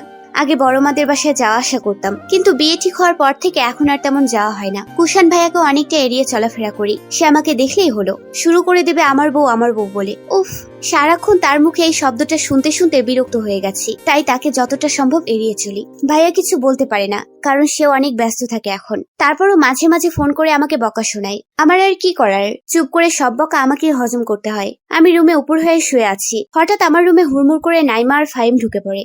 হঠাৎ ওদের দুজনকে দেখে আমি চমকে যাই। নাইমা দৌড়ে এসে আমাকে জড়িয়ে ধরে। আজ অনেকদিন পর তাদের সাথে দেখা। বিয়ের আর মাত্র 3 দিন বাকি, তাই আমি আগবাড়িয়েই তাদেরকে আসতে বলছি। এদিকে মিতুও শুরু করে দিচ্ছে তাদের বাড়ি যাওয়ার জন্য। ওই মিতু কোথায় রে? কথাটা বলে নিজের মাথায় নিজেই ফাটাতে ইচ্ছে করছে। এখন ওরা দুজন শুরু করবে আল্লাহ দিলে। এসব ভাবতে ভাবতেই ফাহিম আমার পিঠে কিল বসিয়ে দিয়ে বলে, জিহাই না রে, তোর মন দেখছিস সারাদিন জিজুর কাছে পড়ে থাকে। বাপরে বাপ, আমার মতন একটা এতিম বিধবা ছেলেকে রেখে তুই বিয়ের পিড়িতে বসতে পারবি কিভাবে? ফাহিমের কথা শুনে আমরা হুহা করে হেসে দিই। নাইমা বলে, কিরে ফাহিম, তুই আবার বিধবা হয়ে গেলি? কোন দিন তুই বিয়েও করে নিলি? শুনলাম মেয়েদের স্বামী মারা গেলে তাদের বিধবা বলে। তুই তোর লিঙ্গ পরিবর্তন করলি আবার কোন দিন? নাইমার কথা শুনে ফাহিম ফুঁসে ওঠে। তারপর শুরু হয় তাদের দুজনের ঝগড়া। তাদের ঝগড়া দেখে আমি হাসতেছি। হঠাৎ নাইমার ফোন বেজে উঠতেই সবাই চমকে উঠি। মিতু ভিডিও কল দিছে। এবার আমরা কল রিসিভ করে ওকে দেখিয়ে দেখিয়ে তিনজন মিলে অনেক মজা করি। মিতু কিছুক্ষণ কথা বলে এর আগে ফুসতে ফুসতে ফোন কেটে দেয়। ও ফোন কেটে দিতেই আমরা তিনজন হো হো করে হেসে দেই। তারপর আমি উঠে গিয়ে ফাহিমকে তার রুম দেখিয়ে দেই। আসার পথে হঠাৎ কুষাণ ভাইয়ের ডাক শুনে আমি চমকে উঠি। কুষাণ ভাইয়া আমাকে দ্বিতীয়বার ডেকে ছাদে যেতে বলে। আমি কি করব বুঝতে পারছি না। এতদিন তো ভাইয়া আমাকে ফোন করে ধমক দিত, কিন্তু এখন যদি থাপ্পড় দেয় তাহলে আমার কি হবে? কথাটা ভাবতে ভাবতে আমার গালে হাত চলে যায়। আমি গালে হাত দিয়ে আস্তে আস্তে ছাদে যাই। গিয়ে দেখি ভাইয়া রেলিং এর সাথে হেলান দিয়ে দাঁড়িয়ে আছে। আমি দরজার সামনে দাঁড়িয়েই ভয়ে ভয়ে বলি, কুষাণ ভাইয়া কিছু কি বলবেন? আমার কথা শুনে ভাইয়া আমার দিকে রাগি লুকে তাকায়। ব্যাস এতটুকুই দেখার বাকি ছিল। ভয়ে আমি চোখ বন্ধ করে নেই। ভাইয়া কিছুটা রাগি স্বরে বলে, কাছে আয়। আমি এক চোখ খুলে ভাইয়ার দিকে তাকাই। এখনো রেগে আছে, না গেলে সত্যিই থাপ্পড় দিয়ে দেবে ভেবে চোখ বন্ধ করে তার দিকে এগিয়ে যাই। ভাইয়ের সামনে দাঁড়াতেই সে বলে, 2 দিন পর বিয়ে, এখনো কিসের ভাইয়া ভাইয়া করিস? আমার সাথে দেখা করিস না কেন? ইগনোর করিস কেন আমাকে? জিহু, কিছু জিজ্ঞেস করছি আমি তোকে। আমি কিছু বলতে যাব তার আগেই জিদান ভাইয়া পেছন থেকে বলে, জিহু, মা ডাকছে তোকে, তাড়াতাড়ি যেতে বলছে। ব্যাস আর কি লাগে আমার? আমি কুষাণ ভাইয়ের দিকে একবার তাকিয়ে দৌড়ে ছাদ থেকে চলে আসি। জিহা যাওয়ার পর কুষাণ বলে, এটা কি হলো জিদান? মাত্রই কথা বলা শুরু করলাম। বারে, আমারই সামনে আমাদের বাড়িতে আমার বোনের সাথে তুই প্রেম করবি, তা আমি মেনে নিব কি করে? Control bro. এই আমাকে দেখ, 3 দিন পর বিয়ে, কিন্তু হবু বউকে সেই কোন দিন দেখেছি মনে নেই। আর তো মাত্র 3 দিন, তারপর তুই তোর বউয়ের সাথে ইচ্ছে মতো কথা বলিস, আমি কিছুই বলবো না। হো রিয়েলি? তাহলে তার আগে নিজের বোনকে আমার সাথে একা ঘুরতে পাঠাতি কেন? তখন বুঝি এত নিয়ম ছিল না। এতদিন বাড়িতে কোনো মেহমান ছিল না, তাই ঘুরতে সমস্যা হয় না। এখন কেউ দেখলে প্রবলেমটা তোরই হবে, আমার না। জিদানের কথা শুনে আমি হেসে দেই। একমাত্র এই একটা ছেলে যে কখনো আমার খারাপ চাইবে না। এই ছেলেটার জন্য নিজের প্রাণ দিতেও দ্বিধাবোধ করব না। এতটা ভালোবাসি তাকে। বাবাকে বিয়ের ব্যাপারে তুই রাজি করিয়েছিস, তাই না? সময় কখনো কারোর জন্য অপেক্ষা করে না। মানুষের হাসি কান্নার মাঝে কেটে যায় সময়, তেমনি ভাবে কেটে যায় প্রায় 3 দিন। শত বাধা বিপত্তি পেরিয়ে অবশেষে আমরা একসাথেই বাধা পড়ি। অনেক আশা আকাঙ্ক্ষার পর আমরা একে অপরের কাছে আসতে পারি। আজ এবং এই মুহূর্ত থেকে আমি কুষাণ ভাইয়ের বউ, অর্ধাঙ্গিনী। অবশেষে যখন নিজের ভালোবাসার মানুষটাকে সারা জীবনের জন্য নিজের করে পাই, তাহলে এর থেকেও সুখের আর কি বা হতে পারে? এর মধ্যে গতকাল ইমন ভাই এসে আমার কাছে অনেক আকুতি মিনতি করেছিল বিয়েটা না করার জন্য। প্রথমে সুন্দরভাবে আমাকে বলেছিল, কিন্তু যখন আমি শুনি নাই তখন আমাকে থ্রেট দিয়ে বলেছিল বিয়ে যদি করি তাহলে আমার ক্ষতি করবে। আমি ভয় পেয়ে কুষাণ ভাইকে বলেছিলাম। তারপরে ইমন ভাইয়ের নাম্বার থেকে ফোন আসে নাই। পরে জানতে পারি ইমন ভাই নাকি হাসপাতালে আছে আপাতত। ব্যাস আমাকে কুষাণ ভাই এতটুকুই জানতে দিয়েছিল। তারপর কি হলো তার আমাকে জানাই নেই। আমি ওর থেকে জোর করে নেই কিছু জানার, কারণ সেই ইচ্ছাও আমার নেই। এখন কুষাণ ভাইয়ের রুমের বিছানার মাঝখানে বসে আছি। একটু ভয় করছে, প্লাস আলাদা এক অনুভূতি কাজ করছে আমার মনে। একবার পুরো রুমের চারদিকে তাকিয়ে দেখে নিই। আগে কত এসেছে এই রুমটাতে, কত স্মৃতি জড়িয়ে আছে এখানে, কিন্তু তারপর আমার মনে হচ্ছে আমি এই পরিবেশে পুরোই নতুন। কিভাবে খাপ খাইয়ে চলবো আমি এই পরিবেশে? এখন তো এই মানুষগুলোকে আমার বড্ড অচেনা লাগছে, যদিও আমাকে বড় মা আর বড় বাবা সাহস দিয়েছিল। হঠাৎ দরজা খোলার শব্দে আমি কেঁপে উঠি। শাড়ির আঁচল শক্ত করে চেপে ধরে চোখ বন্ধ করে জোরে একটা নিঃশ্বাস নিয়ে বিছানা থেকে নেমে উঠে দাঁড়াই। কাপা কাপা পায়ে কুষাণ ভাইয়ের দিকে এগিয়ে গিয়ে তাকে সালাম দেই। ভাইয়াও মুচকি এসে সালামের জবাব দিয়ে আমাকে এক হাতে তার বুকে জড়িয়ে ধরে আমার মাথায় ভালোবাসার পরশ এঁকে দেয়। আমি চোখ বন্ধ করে তার স্পর্শগুলো অনুভব করতে থাকি। আজ কোনো বাধা না দিয়ে বরং তার বুকে মাথা রেখে পরম আবেশে চোখ জোড়া বন্ধ করে নেই। আমার মনে হচ্ছে পৃথিবীর সব থেকে নিরাপদ জায়গায় আশ্রয় হয়ে গেছে আমার। এখন শুধু তা আগলে ধরে রাখার বাকি। বউ এভাবে সারা রাত জড়িয়ে ধরে রাখবে নাকি আমাকে? আমাকে ছেড়ে দ্রুত ফ্রেশ হয়ে নাও। হঠাৎ কুষাণ ভাইয়ের কথায় আমার ধ্যান ভাঙে। মাথা তুলে একবার তার দিকে তাকাতে সে আমাকে চোখ দিয়ে ইশারা করে ফ্রেশ হয়ে নিতে বলে। আমি আর কি করব, বাধ্যবের মতো ফ্রেশ হতে চলে যাই। প্রায় 10 মিনিট পর আমি ওয়াশরুম থেকে বের হতেই দেখি কুষাণ ভাইয়া খাটে হেলান দিয়ে আচ্ছা অবস্থায় চোখ বন্ধ করে আছে। ওনাকে এভাবে দেখে আমি ভেবেছিলাম ভাইয়া হয়তো ঘুমিয়ে গেছে, তাই শিওর হওয়ার জন্য তার পাশে গিয়ে দাঁড়িয়ে কিছুটা নিচু স্বরে বলি, কুষাণ ভা। আর কিছু বলার আগেই হঠাৎ কুষাণ ভাইয়া আমার হাত টেনে তার কোলে বসিয়ে পেছন থেকে জড়িয়ে ধরে। হঠাৎ এমন আক্রমণে আমি বোকা বনে যাই। ভাইয়া আমার ঘাড়ে থুতনি রেখে ঘোর লাগা কণ্ঠে বলে, 7 বছর 3 মাস 7 দিন 4 ঘন্টা ভালোবাসার পর আজ বিয়ে করলাম নিজের ভালোবাসার মানুষটাকে। আজ যখন তাকে নিজের সবটা উজাড় করে নিজের করে নিব, তখনও যদি সে আমাকে ভাইয়া বলে ডাকে তখন কেমন লাগে বলতো? বউ, আজও কি তুমি আমাকে ভাইয়া বলে ডাকবে? একটাবার শুধু নাম ধরে ডাকো না প্লিজ। ছাড়ুন প্লিজ। আগে কুষাণ বলে ডাকো, তাহলেই ছেড়ে দেব। পারবো না, আমার অভ্যাস হয়ে গেছে, সহজে ছাড়তে পারবো না। ওকে, তাহলে এভাবেই থাকো। কুষাণ ভাইয়ের গরম নিঃশ্বাস আমার ঘাড়ে আছড়ে পড়ছে। অন্যদিকে তার এই স্পর্শ সহ্য করার ক্ষমতা আমার নেই, তাই চোখ খিচে বন্ধ করে বলি, কুষাণ প্লিজ ছাড়ুন আমাকে। বাহ রে বউ, এত মিষ্টি করে ডাকলে কি ছাড়তে ইচ্ছে করে? এটা কিন্তু চিট হচ্ছে, ছাড়ুন আমাকে। কথাটা বলতেই কুষাণ ভাই আমাকে তার দিকে ফিরিয়ে আমার অধর যুগল দখল করে নেয়, তারপর কয়েক সেকেন্ড পরেই ছেড়ে দেয়। তার হঠাৎ এমন কাছে আমি চোখ বড় বড় করে তার দিকে তাকিয়ে আছি। তারপর আমাকে ফেলে বেলকনিতে চলে যায়। আমি কিছুক্ষণ হতভম্ব হয়ে বসে থাকি। তারপর মনে পড়ে সে তো আমার স্বামী। তাহলে তোর এত সমস্যা কি জিহা? কথাটা ভেবেই আমি মুচকি হেসে উঠে দাঁড়াই। উঠে গিটার হাতে নিয়ে বেলকনিতে যাই। দেখি কুষাণ ভাইয়া উল্টো দিকে দাঁড়িয়ে আছে। আমি যেতেই একবার আমার দিকে বাঁকা হেসে আমাকে নিয়েই দোলনায় বসে পড়ে। তারপর আমাকে এক হাতে জড়িয়ে ধরে হাতে একটা আংটি নিয়ে আমাকে পরিয়ে দেয়। হাতে একটা চুমু দিয়ে বলে, একটা ছোট উপহার বউ। আমি তার বুকে মাথা রেখে হাতে গিটার দিয়ে বলি, আপনার ভালোবাসার কাছে এসব কিছুই তুচ্ছ। একটা গান শোনাবে প্লিজ কুষাণ? আমার কথা শুনে সে মুচকি হেসে গিটারের টুংটাং শব্দ করে সুর তোলে। তোর বর্ষা চোখে ঝরতে দিব না বৃষ্টি, তুই জাগবি সারা রাত, আমি আসবো হঠাৎ তোর বর্ষা চোখে ঝরতে দিব না বৃষ্টি। পুরো গান সে আমার দিকে তাকিয়ে শেষ করে। আমি মুগ্ধ নয়নে তার দিকে তাকিয়ে আছি।